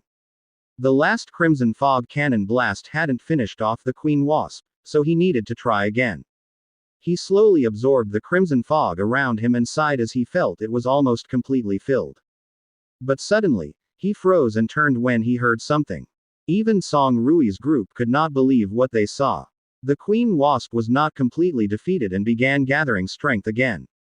Jin Ying shouted that it was absorbing all the Crimson Fog in the nest, and added that it was evolving again. She couldn't believe it and asked if it had become an Overlord class. Her device suddenly gave a warning that the Crimson Fog had already exceeded level 4. Jin Ying asked where that fog came from. Could it be that this nest was high level? The Queen let out a loud roar and Hound-class wasps began emerging again behind them. When Lieutenant Lim saw this, he quickly warned Captain Song Rui that the wasps were appearing behind them. The protagonist quickly jumped and said they could handle the wasps and he would finish the Queen. Song Rui shouted and ordered everyone to continue assisting. Lieutenant Lim replied that he understood. As the protagonist jumped quickly upward toward the Queen, he thought about how he would finish it immediately. Using his transformed hand, he began slashing the Queen repeatedly. Then, he stepped back slightly and gathered red energy into his hand. He thought it wasn't enough to rely only on his claws.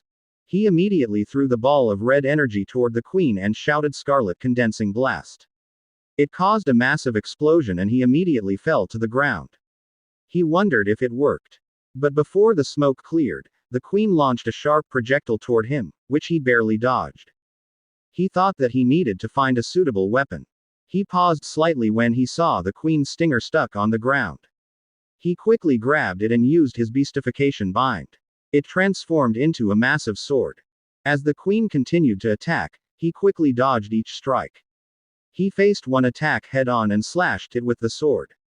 He gathered all his Crimson Fog energy.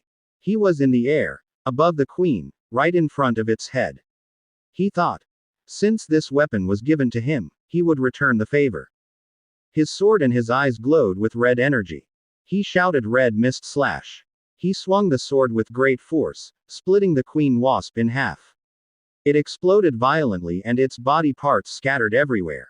As the smoke slowly cleared, a red crystal appeared in the air, glowing brightly. As he looked at it, he thought that it was a Dominator class beast core. He immediately grabbed it and said that he would take it. But suddenly, the crystal shone on his chest and a tremendous red energy burst out through his whole body. He felt its weight. He thought that the energy of that power was immense. His crystal core instantly filled and he could barely endure the overflowing energy.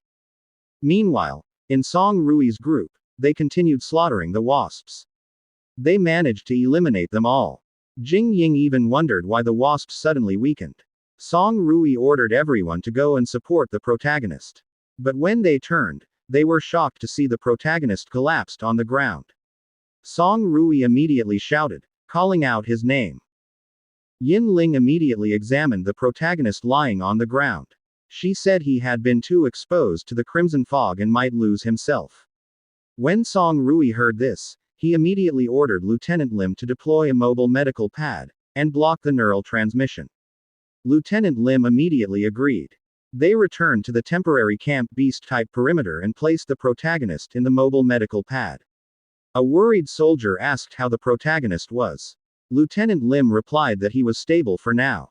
Song Rui then told Jing Ling that as the tech officer, she should adjust and monitor the parameters of the medical pad. When they had properly laid the protagonist inside it, they immediately closed it and anesthesia was administered. Jin Ying said this was only temporary and that they needed to return to headquarters immediately.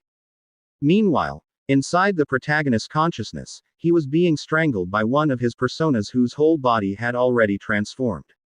It told him to surrender his body and embrace beastification. But in the protagonist's mind, he remembered his parents, crying and bloody when the world began to change. He also remembered his sister's face crying, as red veins slowly appeared on her face. He wondered in his mind if he was about to die. He apologized to his parents and to his sister. He even said that everything was over, and he was almost losing hope. But suddenly, his father appeared before him, telling him to take care of his sister. Meanwhile, his mother told him he had to live. His sister also appeared and begged him to promise that he would return safely.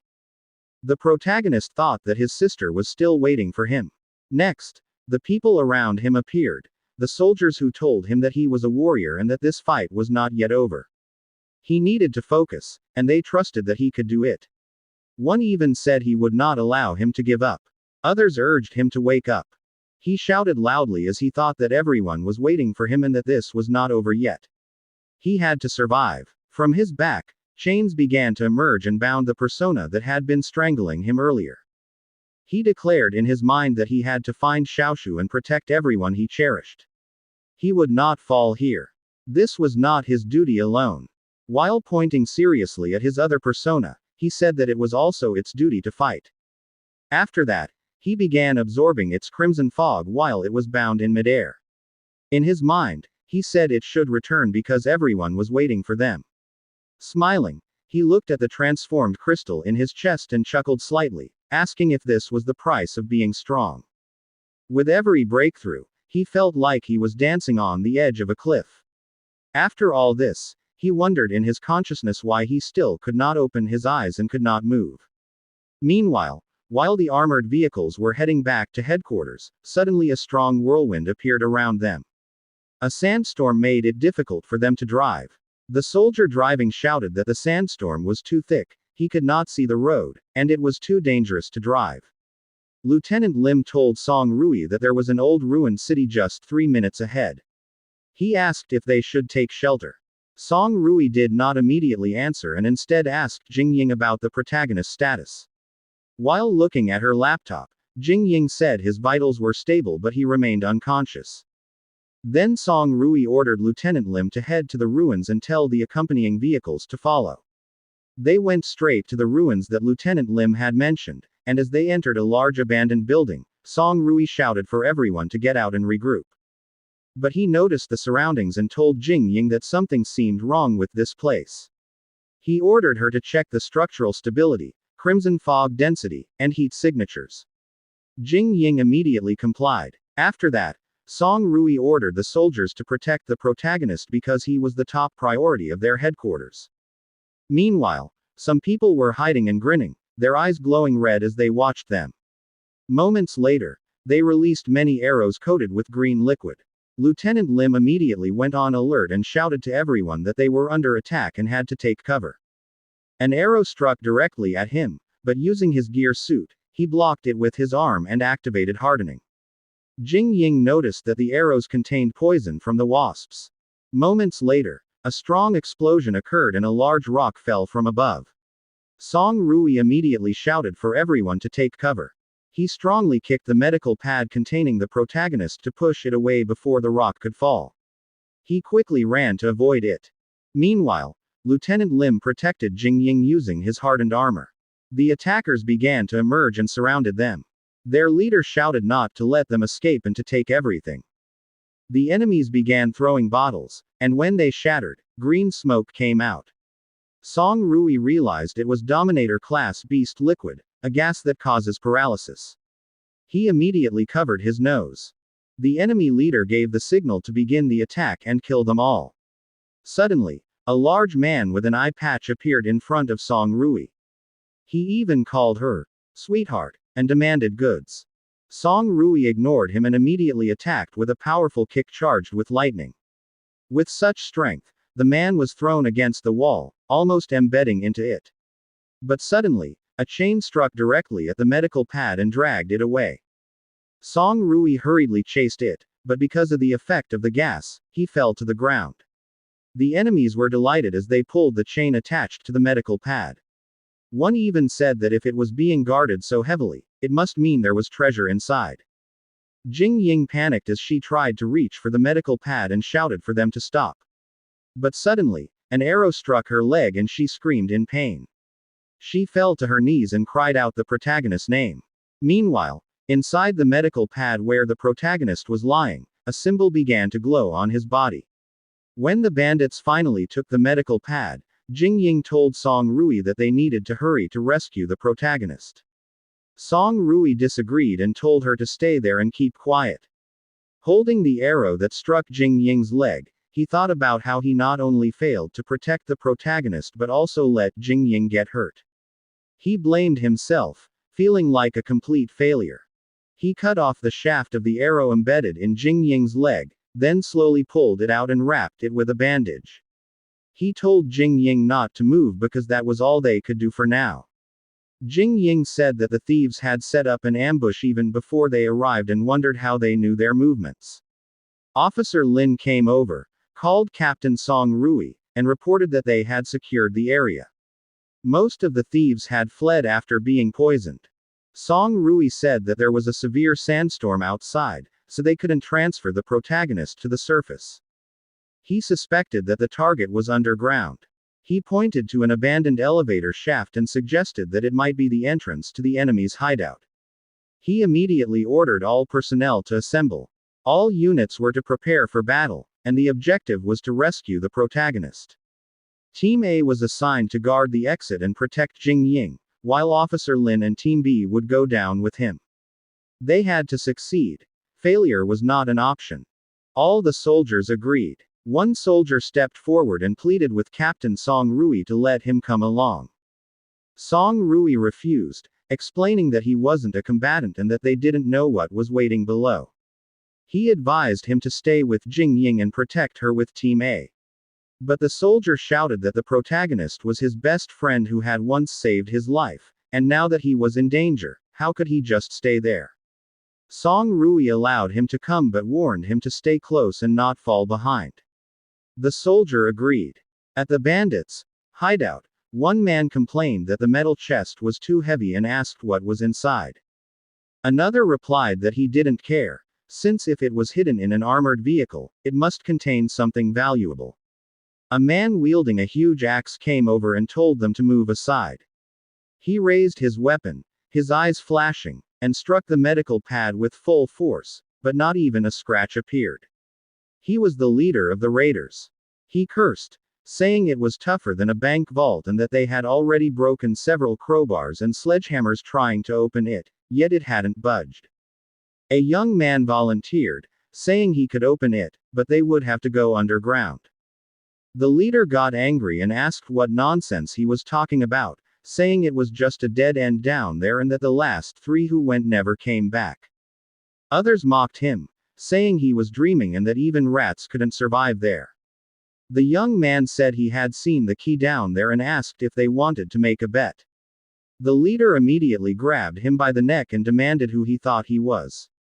The young man replied that if he could open it, he should be allowed to leave, but if not, he could be killed anywhere the leader wanted. The leader nodded, saying if he tried anything funny, he would kill him instantly. Meanwhile, still lying inside the medical pad, the protagonist thought that he didn't know what had happened after he lost consciousness, but it seemed he was in the enemy's hideout. After the upgrade of his crystal core, he could feel that his sensory ability had become much stronger. He could sense not only his surroundings but even beneath the ground, as well as the state of his own body. Red notifications appeared, showing that his crystal core had reached the rust-red stage, his crimson fog reserve was at 67%, and his abilities had evolved. Beastification Claw, Beastification Entwine, with new abilities plundered, Crimson Fog Bullet and Poison Gland. The protagonist realized that the poison gland must have come from the Bee Queen. The raiders had already reached the bottom of the pit, where a giant dragon skeleton lay. The leader said that this was the place and warned the young man not to try anything foolish. The young man approached the skeleton, pointed to a sharp bone, and said that was the key.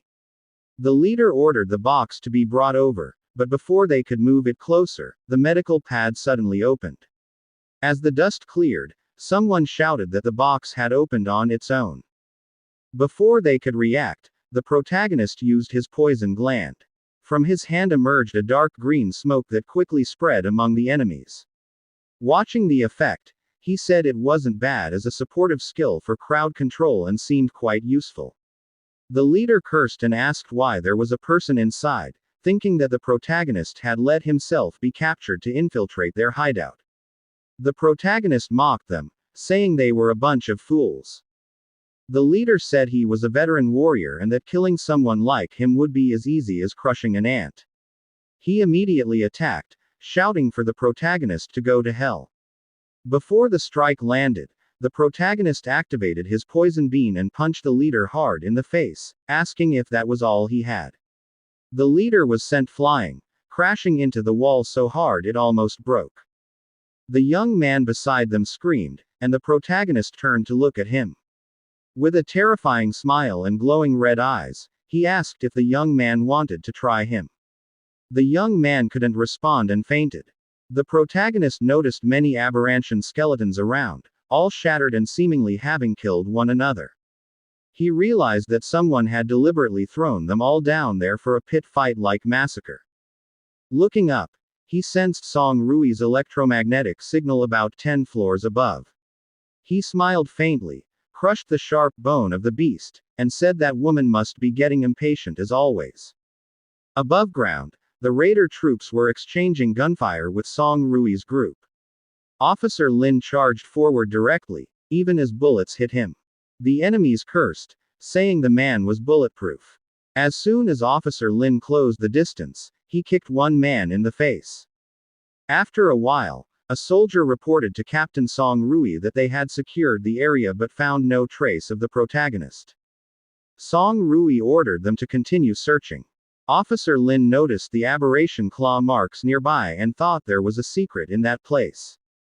The soldier who was the protagonist's best friend told Captain Song Rui that according to Jin Ying's tracker, the protagonist was below, but the signal suddenly disappeared.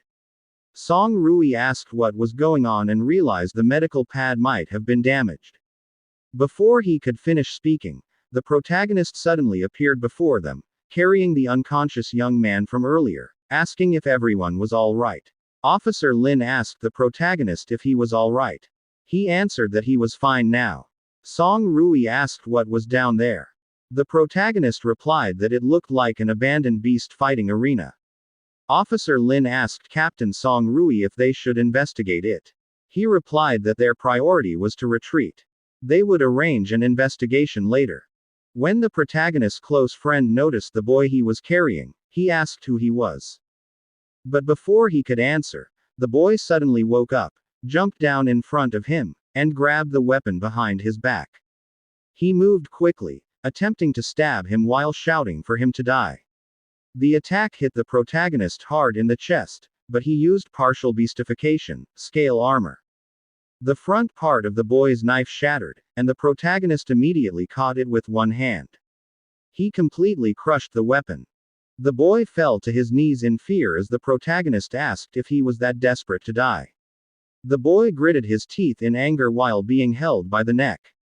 His eyes glowed red, and red veins appeared all over his body. He shouted furiously that they, the soldiers, were all bastards. In the protagonist's mind, these were symptoms of crimson fog infection. He struck the boy hard at the back of the neck, and the boy instantly collapsed to the ground, unconscious. The protagonist's close friend saw a photo fall beside the boy. He picked it up and recognized the people in it. The Chishi Patrol Team, 7th Squad. Shuo. It was his comrade's ID. Song Rui came closer and said that the person in the photo looked older than him, but they resembled each other, so they might be brothers. He also noticed that the boy's condition was critical, so he suggested taking him back for treatment and questioning. The protagonist's friend immediately agreed.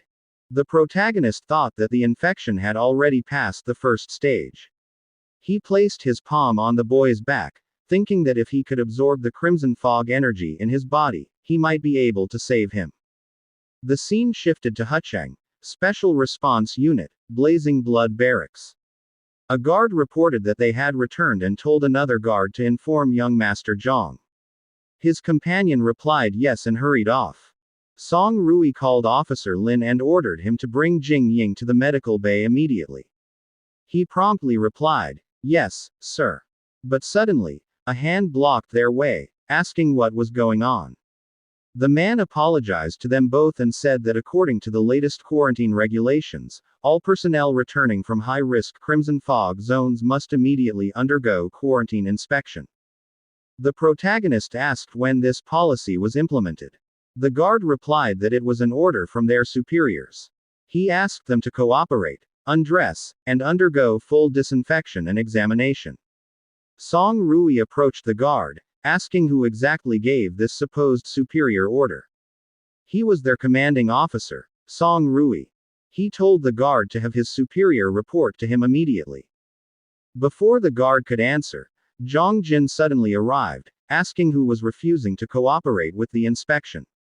Seeing it was Captain Song, he assumed it was just a misunderstanding.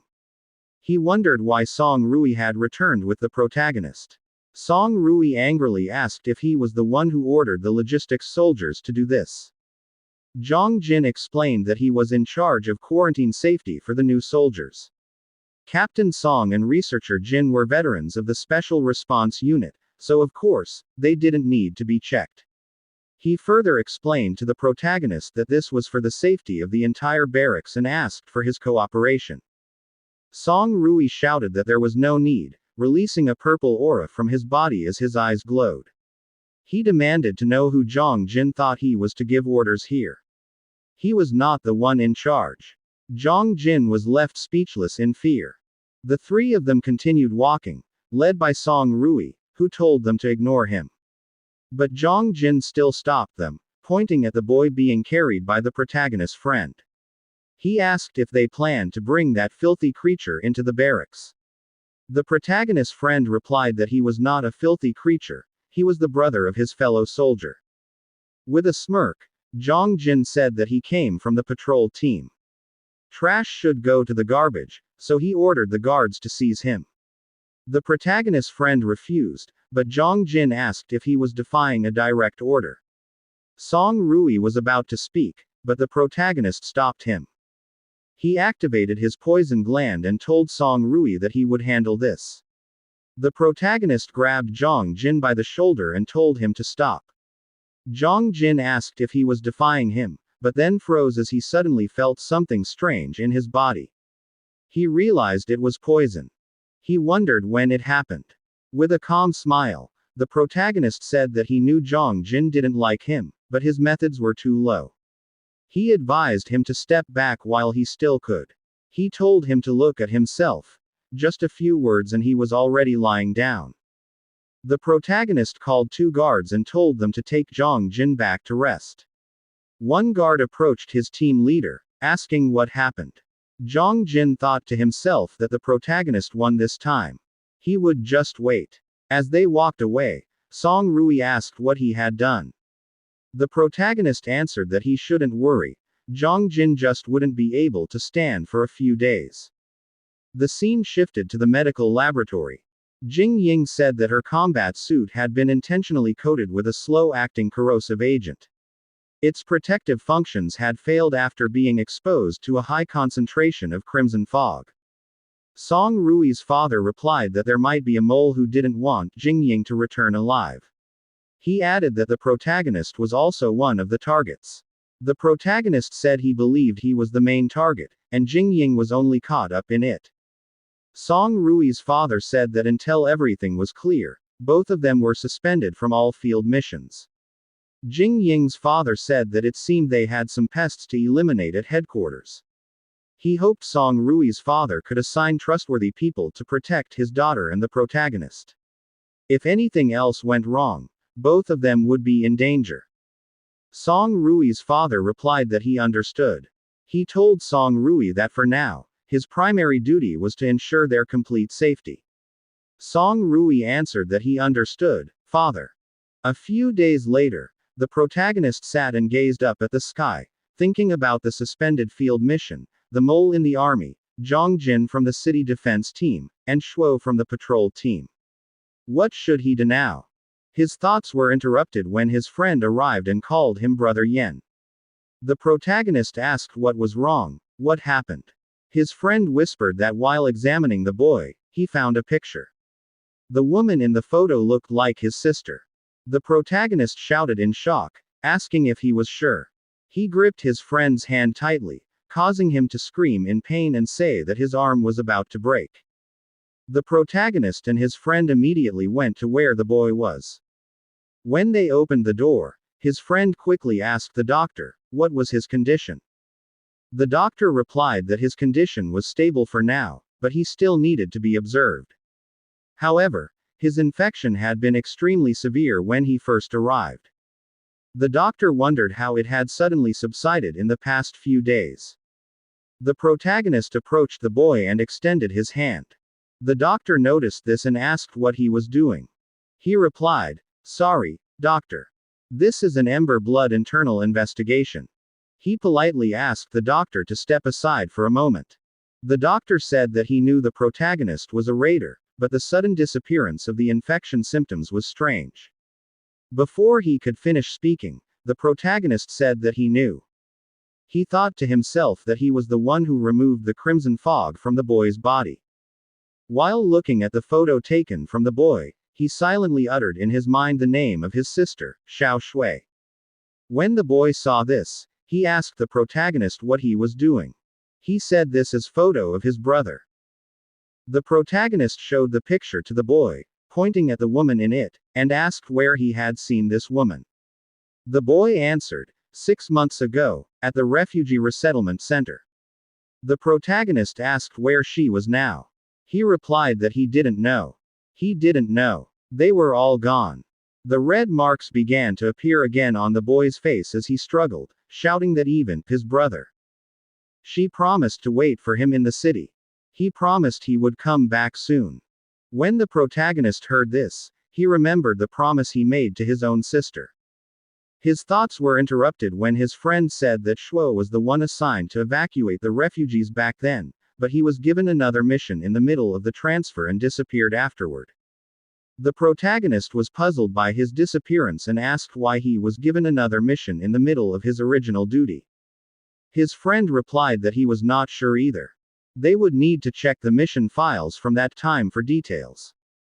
The protagonist placed his hand closer to the boy, and the crimson fog from the boy's body slowly transferred into his hand. When his friend saw this, he asked what he was doing. The protagonist signaled him to keep it a secret.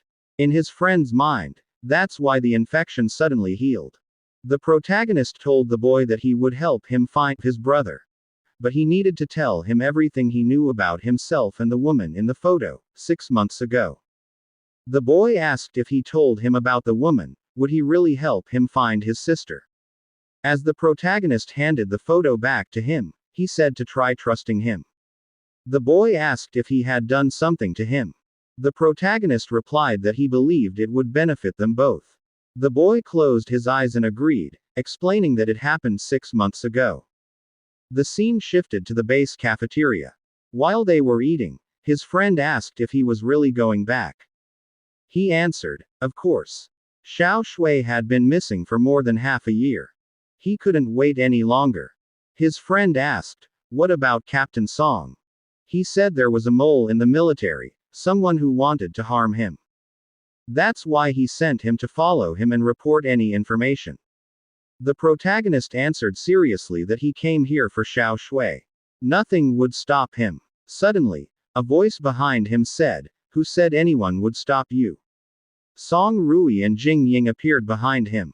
When the protagonist's friend saw them, he asked Sister Jing if her leg had healed. She replied, yes. The Blazing Blood's medical tech was truly amazing. Song Rui invited everyone, saying this was not a good place to talk. The scene shifted to a small meeting room. The protagonist asked how they knew. Jin Ying showed a tablet displaying a video of the time he was talking to the boy. He was surprised and asked, there's surveillance. The protagonist's friend was also shocked and asked Sister Jing if she had been monitoring them. She replied not to make it sound bad. She was just protecting everyone. Smiling confidently, she said that in such chaos, it was possible for someone to be suddenly abducted, right? Song Rui said he was the one who asked Jin Ying to retrieve that surveillance footage. After the doctor left, she approached him and explained the situation. He added that he wouldn't stop the protagonist. He said he would help him. He hoped the protagonist would also try to trust him. The protagonist was surprised to hear this and called out Captain Song's name. Before he could finish speaking, Jin Ying suddenly held his arm and cheerfully said that she would also like him to show a little trust. Didn't he say he was investigating an incident? She had her own special way. His friend shouted that he would support him too. Song Rui then asked the protagonist what his plan was now. He told him to explain it clearly to everyone. The protagonist slightly lowered his head and said, "All right." The scene shifted again. Outside the ruins of Chishi City, a man stood at an entrance where someone asked him for the password. He answered, "Everywhere." After giving the correct response, he was allowed to enter. He immediately approached a seated man and said he had something important for Chief Hong. The man replied that Chief Hong had no time to speak with him. The man explained that it was about the protagonist. He was on his way to Chishi City from Huchang. Grinning, the man quickly called Chief Hong and said they had intel about the protagonist. The red-haired man smirked, thinking that the protagonist was finished. A few days later, at the outskirts checkpoint of Chishi City, people were shouting questions about what was happening and what they were doing. The guards blocked them, saying it was the city guard defense protocol. All incoming vehicles had to be inspected. They requested that everyone lower their windows for inspection. Meanwhile, in a luxurious vehicle where the protagonist group was riding, Song Rui wondered what the city guards were doing. The situation was already chaotic. The protagonist's friend said he had never seen them this active in defending the city before. The protagonist changed the topic, telling Song Rui that it was a nice car. He didn't know he had such taste. Song Rui replied that this wasn't a military mission, so they couldn't use a military vehicle. His personal car was more discreet. The protagonist's friend asked if it was all right to leave Sister Jing alone at headquarters. Song Rui replied that he had Officer Lin watching over her, so there shouldn't be any problem. The protagonist added that Jin Ying said she had her own way of helping with the investigation. He left her there because what she needed access to was only available at headquarters. Song Rui added that besides, Jin Ying could provide remote support through the military command. A guard approached their car and knocked on the window, saying, "Security check." But suddenly, another guard standing on a building shouted, pointing that an aberration was approaching, spotted 1 kilometer out. It was the Iron Ridge Wolf Pack. The guards cursed and ran in panic, shouting for everyone to retreat. Seeing this, Song Rui exclaimed that those bastards were just going to leave them here as a blockade. The protagonist got out of the car and said to let him handle it. The monsters chased the people on the streets, and one of them was almost bitten, screaming for help. Before the monster could devour him, the protagonist appeared behind it. He quickly attacked the monster using his transformed arm. With one swing of his hand, he managed to slash the monster at the neck, shocking the man. Standing before the other approaching monsters, he told the man that if he still wanted to live, he should run. The Scout-class Iron Ridge wolves gathered in front of him, showing their sharp fangs and glowing red eyes. The monsters began to move toward him. One jumped into the air, while most charged straight at him. At that moment, the protagonist said that this scene, he had seen it before. It felt so familiar. He remembered the past, when such monsters caused the death of his parents. As he walked forward, he killed the monsters one by one, saying he would never let it happen again. When the guard soldiers saw this, one shouted in shock, asking what kind of monster that man was. He wiped out the entire group of aberrations in an instant. Another immediately ordered, "Quick! Inform Captain Zhang. That man has arrived in Chishi City." One soldier replied, "Yes, sir," and ran off quickly. After the protagonist finished off all the monsters, he returned to their vehicle, proudly saying that it wasn't even difficult for him. His friend gave him a thumbs up and said, "You're amazing, Truly a real Ember Blood warrior. Song Rui then said he would take care of the rest. He turned to the guard soldiers and shouted, "Hey, you there! Soldiers of the city defense team." A guard approached, and Song Rui showed his ID, introducing himself as Song Rui, squad leader of the Special Response Unit's Ember Blood Squad. He ordered them to immediately stop all inspections and allow civilians into the city. The guards quickly obeyed. Once they were inside, Song Rui said that the security check earlier seemed suspicious, as if there was another reason behind it. He asked the protagonist what he thought. The protagonist answered, "It looks like they're searching for someone. But for now, what's more important is to investigate a Shuo's mission file." A few moments later, they arrived at the Chishi City Defense Team headquarters. They immediately entered the archives. While searching, his friend said, "All the patrol team's mission files are here." But as the protagonist looked at the file he was holding, he said, "Not this one either. Why can't I find a Shuo's file?" Meanwhile, Song Rui was busy searching through the computer. The protagonist's friend said, "Wang Chang, Li Ming, all of them are gone. Even the basic roster was taken." The protagonist was shocked by what he heard. Song Rui added, "Even the local database was erased. There isn't a single record about a Shuo." The protagonist's friend asked, "So from the very start, there was never any record to begin with?" The protagonist asked if there was still another way. Song Rui said, "Wait a minute." He took his phone and called Jin Ying, asking if she could find out about it. Jin Ying replied, "Okay, just give me a little time." Song Rui explained that Jin Ying had a way to access the database files, but she would need time. The protagonist's friend was amazed and said, "Wow, Sister Jin is incredible." The protagonist said, "She calls herself Know-It-All." Song Rui agreed, "That's right. Captain Jia. He's a veteran from the old government army." The protagonist's friend added, "He's the one who trained Brother A Shuo when the patrol team was first formed. He must know about that mission." Song Rui then invited them to leave immediately. The scene shifted to Captain Jia's house. When they saw it messy and filled with broken objects, the protagonist's friend asked what happened there. The protagonist replied that there were signs of a fight. Song Rui noticed that the marks were fresh, meaning the battle had just ended. As the protagonist examined a small object, he said it was highly likely that the city defense team was responsible. Song Rui was surprised and asked, "Why would the city defense team go after Jia Jun?"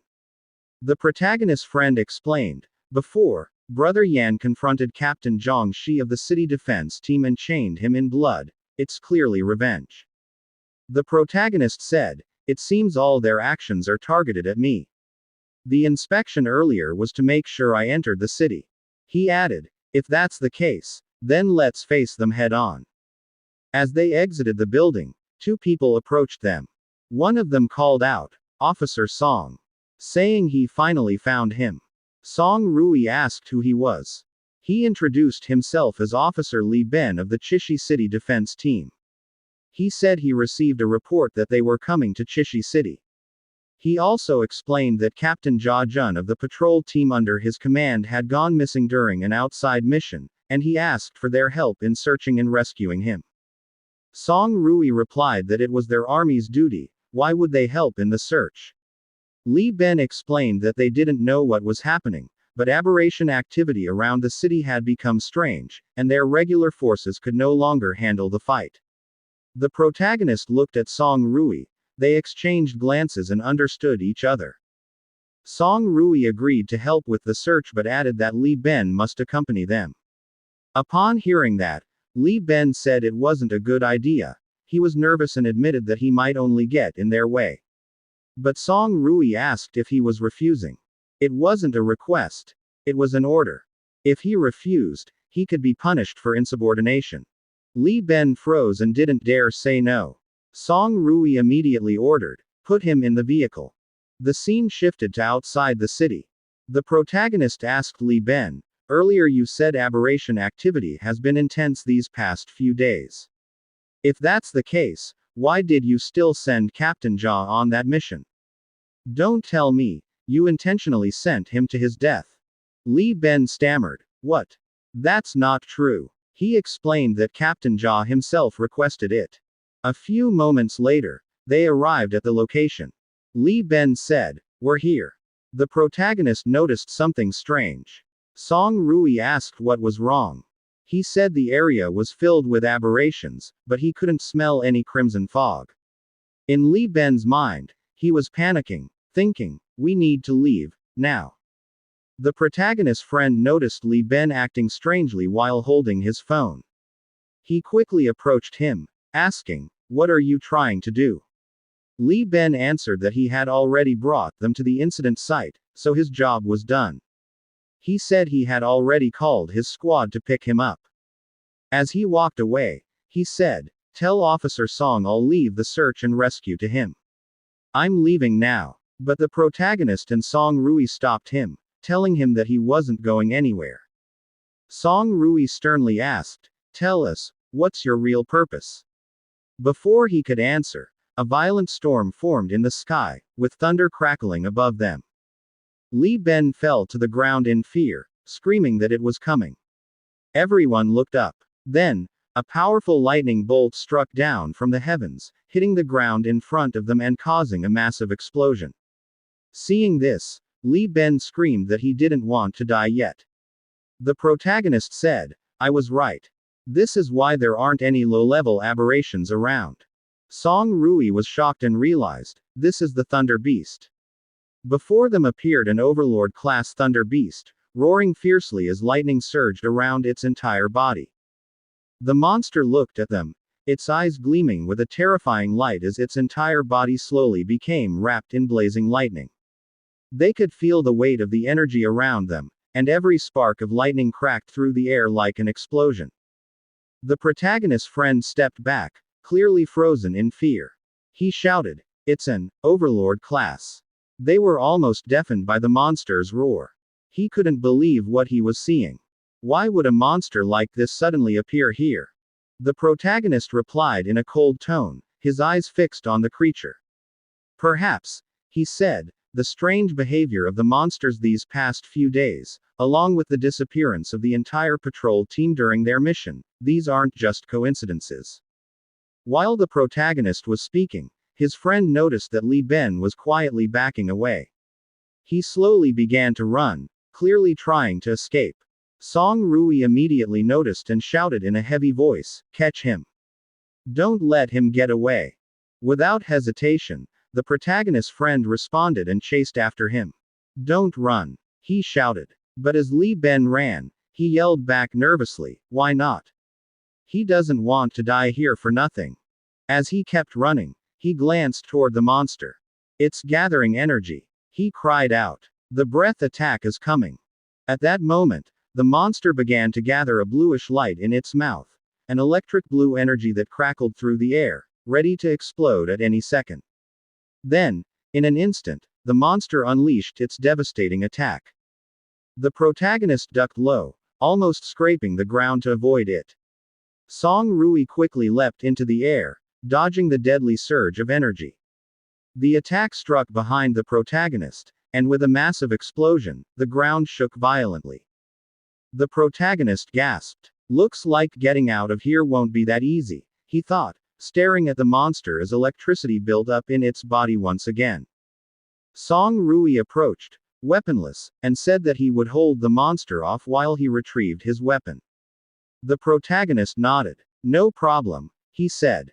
Meanwhile, on top of a nearby building, a man watched the battle below in silence, a deceptive smile curling on his lips. "Let's see," he muttered, "if he'll still act so tough now." His subordinate, looking nervous, stepped forward. "Boss," he said, "is it really true that such a small device can control an Overlord-class beast?" He pointed to the large container behind them, inside which a glowing crystal pulsed with light. The boss grinned. "Not just that," he replied. "The technology they're using, it's beyond anything they can imagine." He continued, "They've already built a beast-taming facility. I saw it with my own eyes. The creatures they're raising there, those aren't ordinary monsters.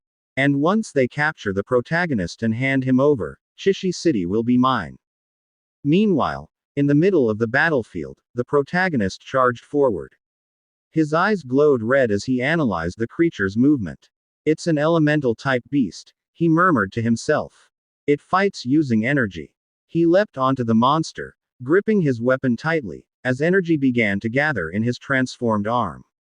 The poison glands he got from the queen bee, he thought. They should work even on an overlord-class beast. But before he could strike, the monster let out a thunderous roar, a sound like an earthquake, then released a surge of lightning that tore through the air. The protagonist was forced back, struck by a wave of electricity that sent him crashing to the ground. He nearly fell to his knees. My beast form, he muttered, was forced to deactivate. He could feel his strength weakening rapidly. He thought, its ability, it's similar to Song Rui's electromagnetic annihilation shells. While he was still processing the thought, the monster began gathering even stronger energy in its hands, blue lightning flashing violently in the darkness. It suddenly attacked, slamming its hand into the ground. Luckily, the protagonist managed to leap away just in time. When the strike hit the ground, the energy erupted outward like a wave of electricity. The earth trembled and cracked, glowing faintly with lightning. The protagonist sighed heavily. I can't afford to lose focus, he whispered. Kneeling, he watched the monster continue to radiate lightning energy. He could feel the heat and pressure in the air. This is different from a normal overlord-class beast, he thought. With that lightning wrapping its body, I can't even get close. Suddenly, Song Rui spoke. We just need to remove its lightning armor, right? He asked. The protagonist looked at him. Can you do that? Song Rui smiled. Of course. My beast core ability came from a thunder beast itself. My electricity can neutralize surrounding particles, it can nullify other abilities. As he adjusted the position of his weapon, he explained, if I use the annihilation shell at full power, I can cancel out its lightning armor, but only temporarily. It'll regenerate quickly. The protagonist ran toward the monster, shouting through the roaring wind, that's enough. I only need one moment. Leave the rest to me. At that instant, the monster roared again, a deafening cry of rage and power. The protagonist gave Song Rui the signal and shouted, now. Song Rui unleashed his ultimate attack, electromagnetic annihilation shell. His weapon released a burst of violet energy, a blinding flash that shot straight into the monster. The air ignited, and within seconds, the monster's lightning armor vanished. The protagonist seized the opportunity. From above, he shouted, beast form, claws, and venom. His hands, glowing with red energy, slashed down from the sky, striking the monster directly. How do you like the queen bee's venom? He roared, following up with rapid strikes. As the fight went on, he noticed the monster's movements slowing down. It's working, he whispered. The poison's taking effect. Each of the monster's movements grew sluggish and heavy. When it tried to attack, the protagonist easily dodged and countered, slashing left and right, across its neck, chest, and arms, shouting, die. Its attacks are powerful, he muttered while continuing his assault. Stronger than the last overlord-class beast, but once its lightning disappeared, its physical strength dropped drastically. He took a deep breath. If not for Captain Song's annihilation shell, I wouldn't have been able to get close. I still need to become stronger. As he spoke, he noticed the monster staggering away, bleeding and trembling. He called out to it, saying, leaving already. Since you came all this way, you could at least leave me something, don't you think? From a distance, the boss's subordinate saw what was happening. Boss. The monster's about to lose. He shouted. But the boss remained silent, expressionless, his cold eyes fixed on the scene. Meanwhile, Song Rui stood watching the protagonist. In his mind, he thought, he's improved so much in just a few days, I'll need to get stronger too. But at that very moment, he didn't realize that another creature was slowly approaching from behind him. On top of the building, the boss smirked as he watched. Who said? He murmured, that I only brought one Overlord-class beast to deal with them." His subordinate gasped in shock. "Wait. Does that mean there's another one?" In an instant, Song Rui turned around, and there he saw it. A massive monster with green skin, glowing eyes, and a mouth full of razor-sharp fangs. It lunged toward him, and before he could react, he realized there really was another one. Another Overlord-class beast. The protagonist heard the loud roar of another monster. Annoyed, he turned toward the source of the noise and realized there was still one more left. In the distance, he saw Song Rui frozen in shock, unable to move as the monster prepared to devour him. The creature opened its enormous jaws, its red eyes gleaming, and in an instant, it seemed nothing could stop it.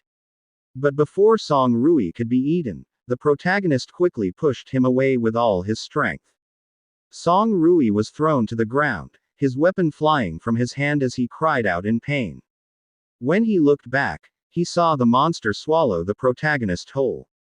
Sitting on the ground, trembling in fear, he screamed the protagonist's name. But then he froze. He noticed something strange about the monster's movements. Its teeth were trembling, as if something was moving inside its mouth. Its eyes glared wildly as its jaws opened wider, and from inside, the protagonist emerged, forcing the creature's mouth open from within. With immense strength, he pushed himself out, and the monster vomited him several meters away. He stood up slowly, gasping for breath, muttering that their enemies were two Overlord-class beasts, creatures that even 2B rank hunters would struggle to defeat. In front of the towering monster, Song Rui quickly ran to check on him. The protagonist replied that he was fine. Suddenly, the monster vanished right before their eyes. The protagonist didn't expect that this type of aberration could turn invisible. Song Rui explained that it was a special kind of aberration. It could enhance its ability to hide and then launch a surprise attack. It was one of the hardest types to deal with without someone capable of supersense. In the stillness, they both sensed a swirl of blue energy forming behind them. They turned around and saw the Thunder Beast gathering energy. In an instant, it unleashed a massive attack. They were both startled but managed to dodge in time. The explosion's force threw them backward. Before they could recover, another monster suddenly appeared behind the protagonist. He hadn't sensed it at all. Before he could react, it struck him hard on the side, sending him flying. Seeing this, Song Rui shouted his name in panic. Furious, Song Rui gathered blue lightning energy into his hand and prepared to strike. He hurled the ball of energy at the monster, causing a violent explosion. The creature screamed in pain as electric currents tore through its body. But then it vanished again, leaving trails of green lightning in the air. Song Rui trembled, shocked that it had disappeared once more. He rushed to the protagonist, who was struggling to stand. The protagonist said the monster's concealment ability was too strong, his senses couldn't track it at all. Song Rui replied that he had hit it with his electromagnetic grenade and could still sense its movement through the magnetic field. The protagonist told him to report its exact position. He didn't want to waste the chance. He wanted to finish this quickly. Song Rui nodded and said it was behind him, slightly to the left. Before he could move, he asked if the protagonist was sure he could handle it, and he confidently answered, "Of course." In a flash, Song Rui shouted again that it was approaching from behind, to the right. The monster appeared exactly where he said. It was ready to devour the protagonist, but he blocked its jaws with his transformed arm and leg. He forced its mouth open and extended his hand inside, gathering crimson fog in his palm. Slowly, he formed a sphere of energy and detonated it within the monster's body. Its mouth exploded as the energy burned from the inside. When the smoke cleared, its head was gone. It fell to the ground, bloodied and lifeless. The protagonist turned seriously toward the remaining monster as it roared, electricity crackling across its body. He asked Song Rui if he could still use his earlier attack. Song Rui answered no. Without his beast core armament, his energy was depleted. As they spoke, the monster attacked again. Each strike released waves of violet energy mixed with blue lightning. They ran, dodging together, as Song Rui shouted that there was still one way to break through the beast's lightning armor. He moved behind the protagonist, generating purple lightning in his hand and channeling it into his body. He explained that this would coat the protagonist's body with his remaining energy, forming an ionized layer that would last for 10 seconds, but it could only block one attack from the Thunder Beast. The protagonist felt the surge of energy through his body and said that was enough. He dashed toward the monster, knowing he had only one chance. Before he could get close, the creature slammed the ground, lightning flashing all around. Bolts struck one after another along his path, but he swiftly dodged them. His eyes glowed bright violet as he focused, knowing he couldn't afford to be hit before reaching it. He gathered all his power into his right hand, then activated Beast Transformation, Thunder Claw. In front of the monster, his hand shone bright red, surrounded by violet lightning. With one powerful strike, he pierced through the monster's abdomen, tearing through its body as it roared in agony before collapsing. At the top of a nearby building, the enemy boss went pale in shock. He couldn't believe what he had just seen: 2 Overlord-class beasts defeated by mere C ranks. He immediately turned and ordered his men to have the second squad fire the anti-tank missiles to hold them back and ensure they couldn't escape. His men responded with a firm, "Yes, sir," before he left, adding that he would go to request help from the Green Vine group. Meanwhile, behind the protagonist, the monster finally fell for good, bloody, lifeless, and the crimson fog around his hand faded away completely. Staring at the creature's body, the protagonist quietly muttered that it was over, then slowly walked away, carrying the heavy weight of a battle that had nearly cost them their lives. After the protagonist defeated the monsters, he took their beast cores. As he watched and held a beast core surrounded by lightning, he realized that it was the beast core of the Thunder Beast. Another one, which emitted a faint, dark purple energy, came from the stealth beast. Song Rui had contributed greatly to today's mission, so he decided to give him half of the spoils. He immediately called Song Rui's name, but froze in shock and worry when he saw him lying unconscious on the ground. At the same time, the protagonist's friend approached, dragging Officer Lee, who was screaming in fear because he didn't want to die. He reported that he had caught him. But he was stunned when he saw their captain lying on the floor, unconscious. Before he could ask what had happened, the protagonist explained that Song Rui had overused his ability, causing his body to completely lose its strength. Fortunately, it was just physical exhaustion. There were no symptoms of crimson fog erosion. From the top of the building, one of the men shouted to his boss that Officer Lee was there. The boss replied not to mind him, calling him an idiot. He had planned to lure them here, but the fool actually followed. He must really want to die. One of the men ordered Squad 2 to prepare the anti-tank missiles. The protagonist was shocked by the series of explosions around them, realizing that these were standard-issue military weapons. Officer Lee screamed Zhongshi's name, cursed him, and asked if he was going to abandon him. If that was the case, he said, he would tell them everything. He shouted that everything was Zhongshi's idea. Zhongshi told them that if they captured the protagonist, they'd be promoted, get rich, and rise in rank. He's hiding nearby. He's the one who ordered them to bring the team here. On top of the building, Zhongshi grew annoyed that not a single attack had hit the target. The Thunder Beast's earlier attack had left a huge buildup of lightning. The surrounding electromagnetic field was disturbed, making direct hits impossible. Below, the protagonist's friend asked if the attacks had stopped. The protagonist ordered him to take Captain Song Rui back immediately.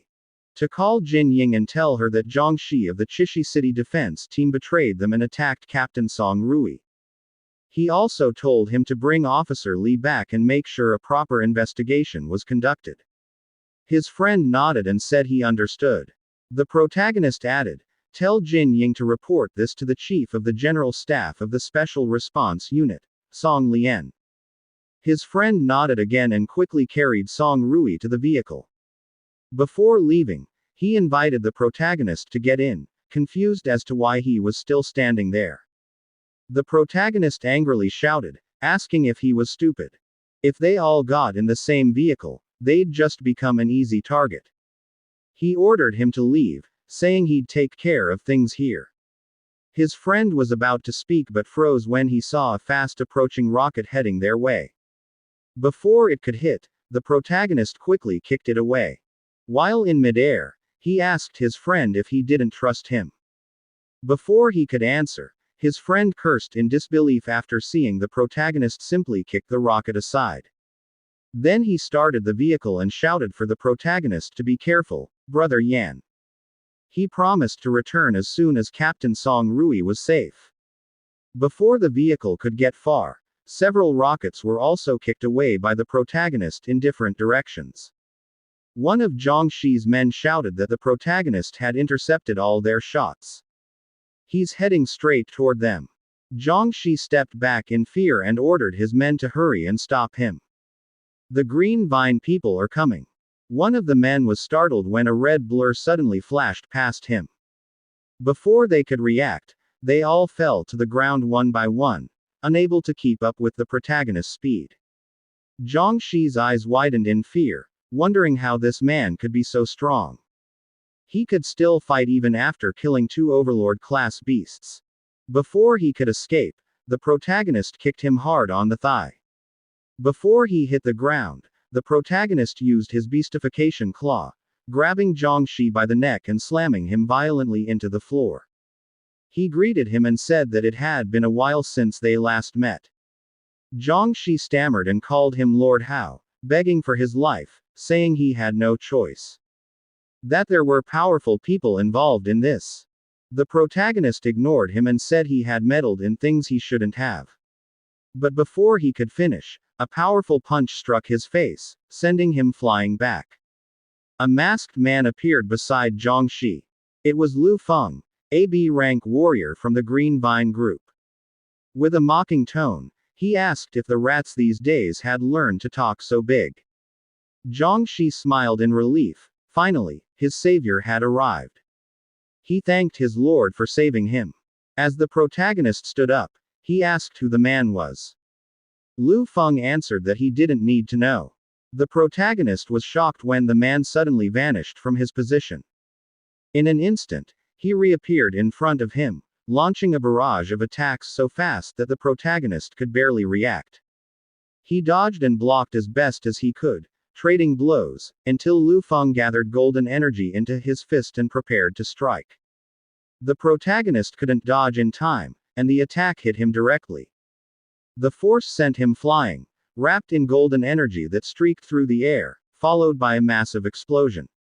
As the dust slowly cleared, the protagonist was revealed, sitting, bloodied, and unconscious.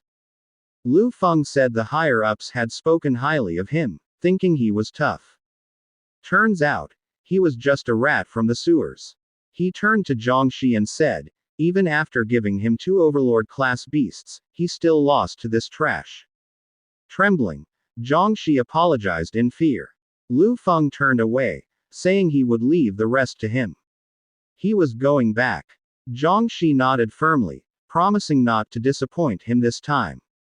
Then he looked at the protagonist and kicked him in the face. Grinning, he mocked him. After all those battles, here he was, lying like a dead dog. He took out his phone and called, asking to open a video call with Jia Jun. On the other end, Jia Jun was forced to sit up inside a cage. They made him face the camera. His boss wanted him to see someone. Holding the protagonist's head up, Zhang Shi taunted Captain Jia, telling him to look closely at who it was. Jia Jun was shocked when he saw the protagonist. He shouted and cursed Zhang Shi, calling him insane. Why did he go this far? If he had a problem, he should face him directly. Zhang Shi cursed back, vowing to make the protagonist die a miserable death. He then ordered Squad 2 to assemble at his location and bring the protagonist back to the taming base. Meanwhile, the protagonist wasn't actually unconscious. He was pretending, trying to find out where Captain Jia was. While acting unconscious, he decided to begin absorbing the rust-red quality beast core. The beast core slowly entered his hand. The scene shifted to 300 meters underground, inside the green vine base of Chishi City. The protagonist's hands and feet were bound in chains, hanging in midair inside a green glass chamber. After fully absorbing the Overlord-class stealth beast core, he opened his eyes, glowing purple. At the same time, he activated his plunder skill, Shadow Sneak. He entered a stealth state lasting 3 minutes. His movement speed increased while in stealth, and the first attack after emerging from stealth was guaranteed to be a critical hit. His eyes shone brightly as a dark purple aura began to appear around his body. The protagonist began smashing the glass with his bare hands. When it shattered, shards of glass and green liquid scattered all over the floor. Standing in the green liquid and looking up, he thought to himself, according to their route, this place should be near the ruins. Come to think of it, there's actually a place like this hidden outside the city. Meanwhile, inside the operation room, one of the staff shouted an alert. The test subject 0907 has escaped. The superior immediately ordered, inform the security team right away. On the monitor showing test subject A10907, they saw the protagonist looking straight at the CCTV, releasing a red energy from his hand. He detonated it, destroying the monitor signal completely. The officer said that the higher-ups wanted him captured alive. Prepare plenty of tranquilizer darts and nets for aberrations. As soon as the door opened, the protagonist used the power of the crystal he had absorbed. He vanished, becoming invisible to the soldiers waiting for him. One of the soldiers shouted in panic, asking what was happening. They couldn't see the test subject anywhere. The officer ordered them to search, not realizing that the protagonist was right behind him. He used the shadow sneak ability he gained from the crystal.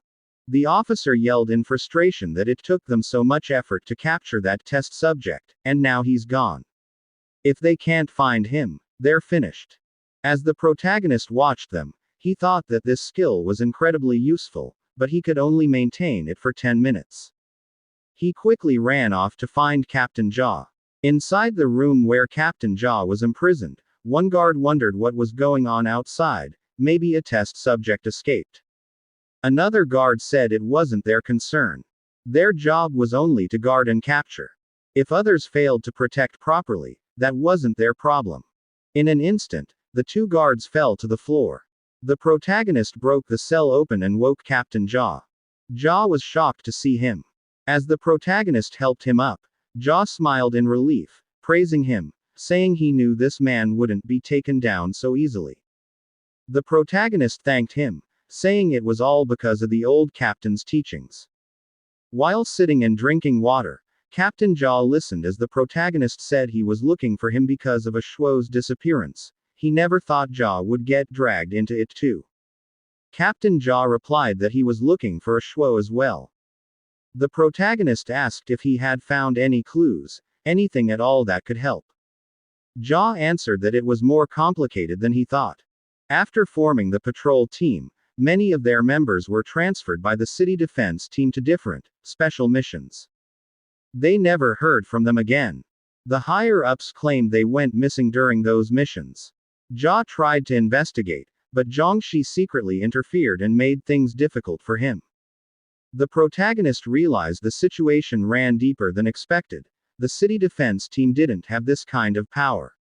Someone higher was pulling the strings. If they could capture Zhongxi, everything would become clear. Their talk was cut short when soldiers appeared at the door. One soldier shouted that they'd found the protagonist. The protagonist grew worried as Captain Jaw stepped forward, holding a metal pipe, telling him to go, to escape before he got caught up in it. The officer commanded his men to kill the patrol captain and capture the test subject alive. The protagonist leapt from behind Jaw, moving with blinding speed, knocking down 5 soldiers instantly. He told Captain Jaw that if he ran now, everything he fought for, his decision to get caught, would be meaningless. He asked Jaw if he could still move. Jaw replied with pride, "Who do you think I am?" The protagonist grinned and joked, "The old Jaw who never dies." The scene then shifted. Zhangxi was ordering to release all the beasts immediately. Otherwise, none of them would be able to stop the protagonist. The man in the center told him he had no authority to give orders. Zhangxi angrily pointed at him, shouting that they didn't have time to argue. Their superior wasn't here, so they should listen to him.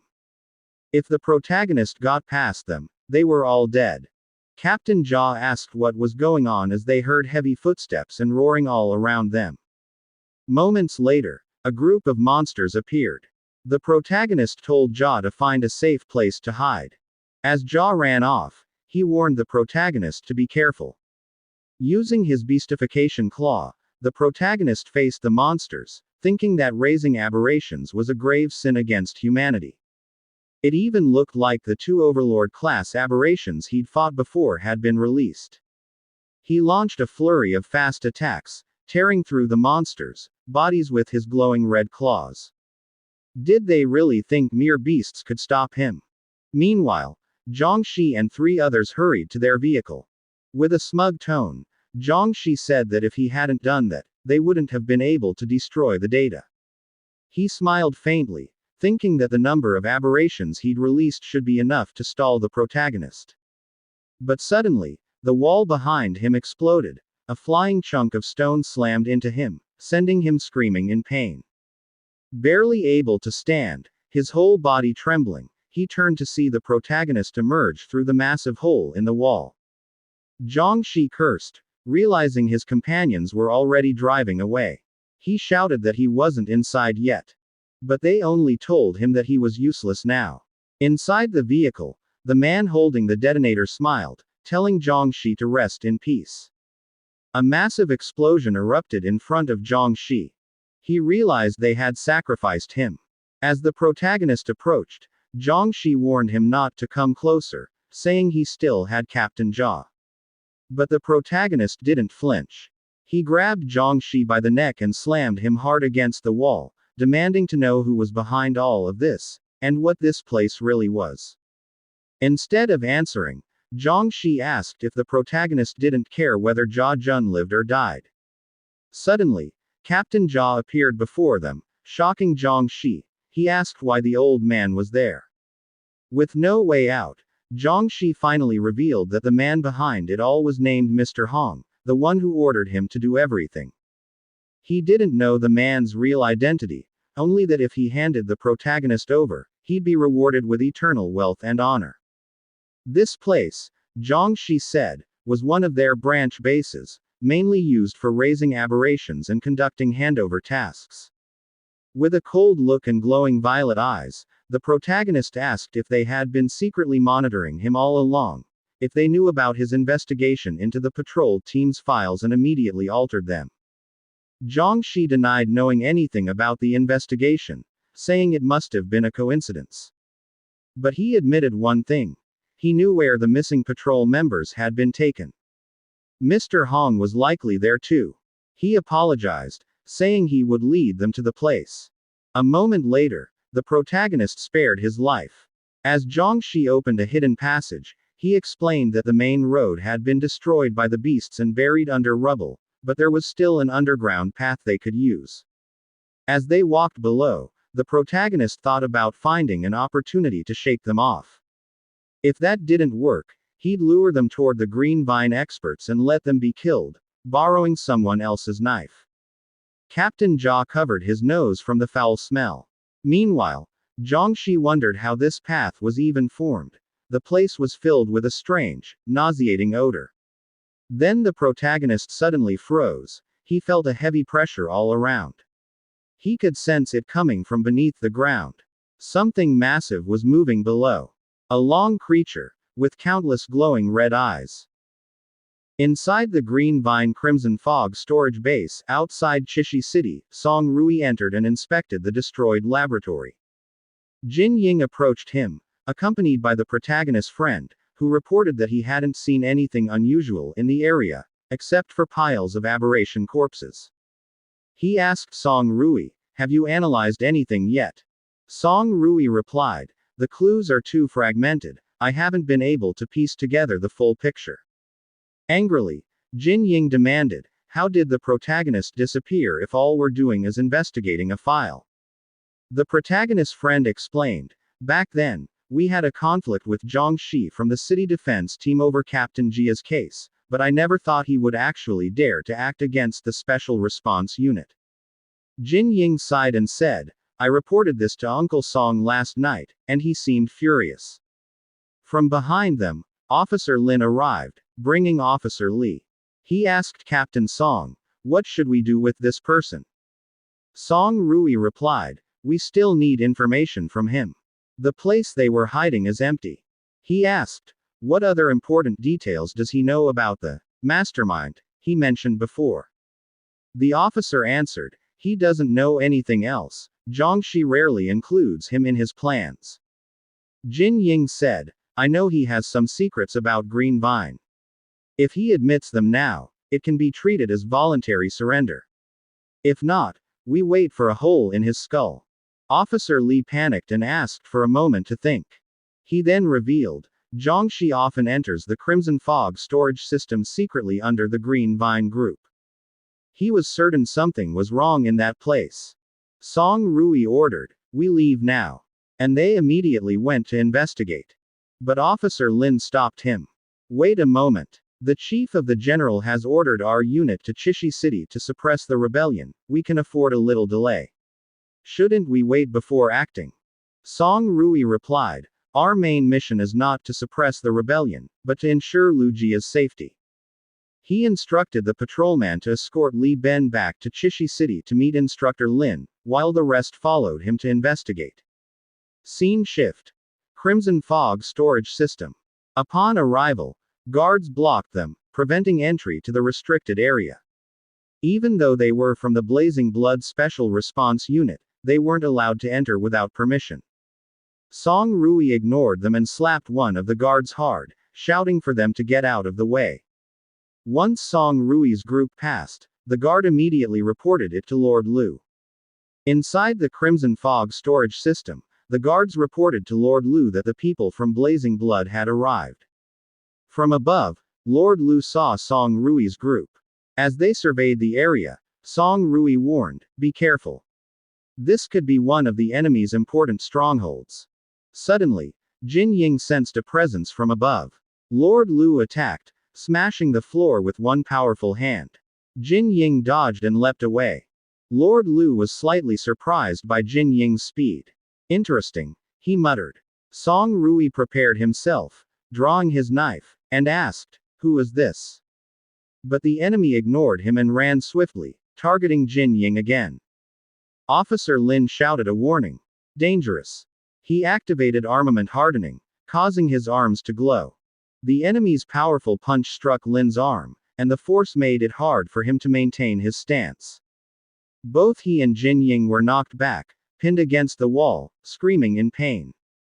Suddenly, Song Rui appeared behind the enemy, furious, preparing to strike with a knife wrapped in purple light and electricity. Officer Lin warned, Captain Song Rui, be careful. This person is at least B rank. Song Rui's attack was dodged by the enemy. Seizing an opportunity, the enemy delivered a powerful punch to Song Rui's body. He flew backward, crashing to the floor and screaming in pain. The enemy appeared in front of him again, preparing to strike, and with a strong kick, Song Rui was thrown into the wall.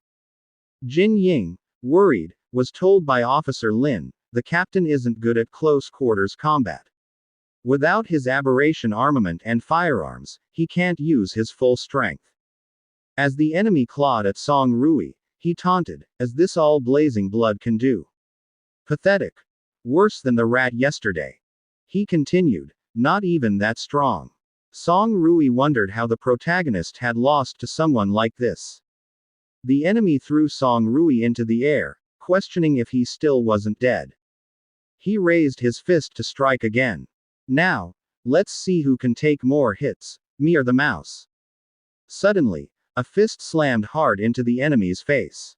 From a broken wall, the protagonist appeared, delivering a powerful punch that sent the enemy flying and destroyed his mask. The enemy crashed against the wall, screaming in pain. From the air, the protagonist quickly leapt to catch Song Rui. Seeing this, Jin Ying was envious. He watched the protagonist lift Song Rui like a princess. Not fair. I want that too. The protagonist landed heavily, kicking up dust all around. In a calm tone, he asked Song Rui, "Are you okay?"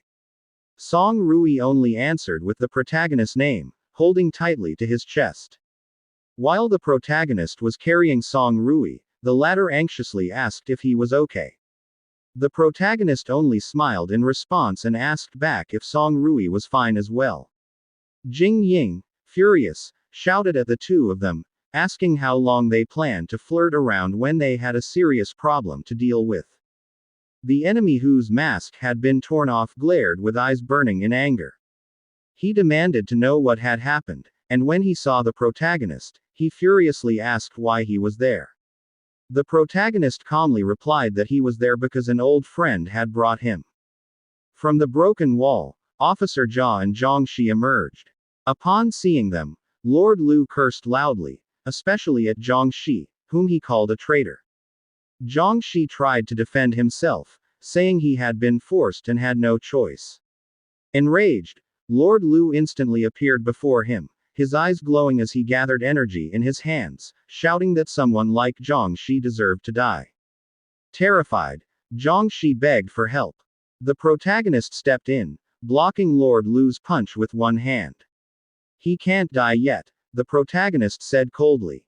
He then told Song Rui that Zhongxi still knew many secrets. Lord Lu roared in anger, demanding if they really thought a lowly rat like him could stop him. He unleashed his sonic punch, firing a barrage of powerful blows. Yet the protagonist deflected every hit with just one hand. In a swift motion, he kicked Lord Lu in the head, mocking him for being too slow. The impact sent Lord Lu crashing into a wall, causing a massive explosion. But it wasn't over. Lord Lu burst out from the wreckage, still burning with rage. Energy surged in both his fists as he screamed that the protagonist had mocked him and that this time, he would die. He used his sonic wind blade, releasing a sharp gust of wind aimed straight at the protagonist. The protagonist dodged quickly, realizing that the attack was made of cutting wind. Officer Lin recognized the ability. It was a special power. Jin Ying grew irritated, realizing that their opponent was also a wind-type ability user like her. Meanwhile, Song Rui asked Zhongxi who the man was. Zhongxi replied he wasn't sure, but he knew that Lord Lu was one of Mr. Hong's men. Lord Lu launched another series of wind blades directly toward the protagonist, but all of them were effortlessly dodged. The protagonist mocked him, asking if that was all he could do, saying his so-called B rank was just for show. Then, in an instant, he dashed forward and landed a powerful punch right on Lord Lu's face. Lord Lu was in disbelief. He realized the protagonist must have held back during their first encounter. The force of the blow sent him flying into a massive tank. As he leaned against it, he shouted in his mind, "Impossible!" Then slammed the tank in fury, causing the crimson fog inside to burst and spread into the air. Zhongxi screamed that they needed to run, saying the crimson fog was leaking and he didn't want to die. Song Rui ordered Officer Lin and the others to fall back. Captain Lin asked what about him. Song Rui replied, "Wouldn't it be more fun to play with the imposter?" And told them to follow his orders. Suddenly, Jin Ying grabbed Song Rui's hand and said she had an idea. Meanwhile, Lord Lu pulled out a small capsule. He asked the protagonist if he really thought he could be beaten that easily. Without hesitation, he swallowed the capsule, thinking that even if it cost him his life, the capsule's energy would be enough to keep his sanity for a short time, and allow him to absorb the crimson fog's power. After swallowing it, his body expanded, and a terrifying aura erupted around him. He roared, daring the protagonist to come closer. In a flash, he attacked with blinding speed, so fast that the protagonist could barely react. The first strike alone caused a violent explosion that sent the protagonist skidding backward. He realized that Lord Lu's speed had increased drastically. The battle continued, each exchange filled with dodges and blocks from the protagonist, while Lord Lu boasted that his speed was now on par with an A- ranks and mocked him, asking how long he could last. With a punch to the stomach, he sent the protagonist flying far away. Lord Lu stood proudly, declaring that it was time to end this. But suddenly, his expression changed. His eyes widened in shock. Above the tank, Jin Ying activated her wind barrier, creating whirlwinds and swirling air around her. Then she gathered wind energy in her hands and invoked Storm Blessing, channeling it into the protagonist's body. He immediately felt lighter, and Jin Ying proudly declared that it was her special technique. Down below, Lord Lu screamed that they would all burn in hell. He unleashed an enormous energy sphere toward the protagonist. The protagonist recognized it. It was a crimson cannon. He calmly blocked it with one hand, mocking Lord Lu and asking if that was what he called absolute power. Lord Lu was stunned. He thought it must be an illusion, or that the protagonist had absorbed his attack. But in the blink of an eye, the protagonist appeared right in front of him and delivered a crushing uppercut. He followed it with a flurry of heavy punches, hitting every part of Lord Lu's body. From midair, the protagonist gathered energy in his fist and coldly said that he didn't need the crimson fog to defeat him. With the force of his final punch, the ground beneath Lord Lu shattered as he crashed down. Lying on the floor, Lord Lu realized that the protagonist was a real monster. With a darkened face and glowing red eyes, the protagonist approached him and coldly asked, "Where is Mr. Hong?" Meanwhile, in the office of the Green Vine boss, the subordinates stood relaxed yet serious as they watched the entire battle on a massive screen, showing how the protagonist defeated Lu Feng. Every frame of the video was extremely clear, and every movement of the protagonist impressed everyone who witnessed it. One of Mr. Hong's men let out an incredulous, "Impossible," as he stared at the large screen, clearly still unable to accept that someone managed to defeat Lu Feng, especially in such a manner. Meanwhile, Mr. Hong smirked as he looked at the video. His smile was cold, yet filled with interest. He did not expect that the protagonist, whom they initially didn't pay much attention to, would turn out to be this fascinating. He stood up from his seat, walked across the office, and with every step, the expression on his face showed a rising level of admiration. With a faint smile on his lips, he said that they must raise their attention toward this boy, because it was now clear that he was not an ordinary person. One of his subordinates immediately asked what they should do next. Without hesitation, Mr. Hong walked toward the elevator and coldly ordered his men to destroy all remaining data, erase any evidence, and return to him afterward. The two subordinates shouted, "Yes, sir," in response. As the elevator doors were closing, Mr. Hong took a strange device from his pocket. Holding it, he said that they should let the man below clean up the place. The device suddenly emitted a loud sound, and the large crystal in the center shone brightly in a deep red color. Right after this, a monstrous roar erupted from underground. It was a creature with many small red eyes, and it clearly sensed the presence of the crystal. This monster had long been hungry and seemed desperately eager to break free. Meanwhile, the scene returned to the area where the protagonist had already defeated Lu Feng.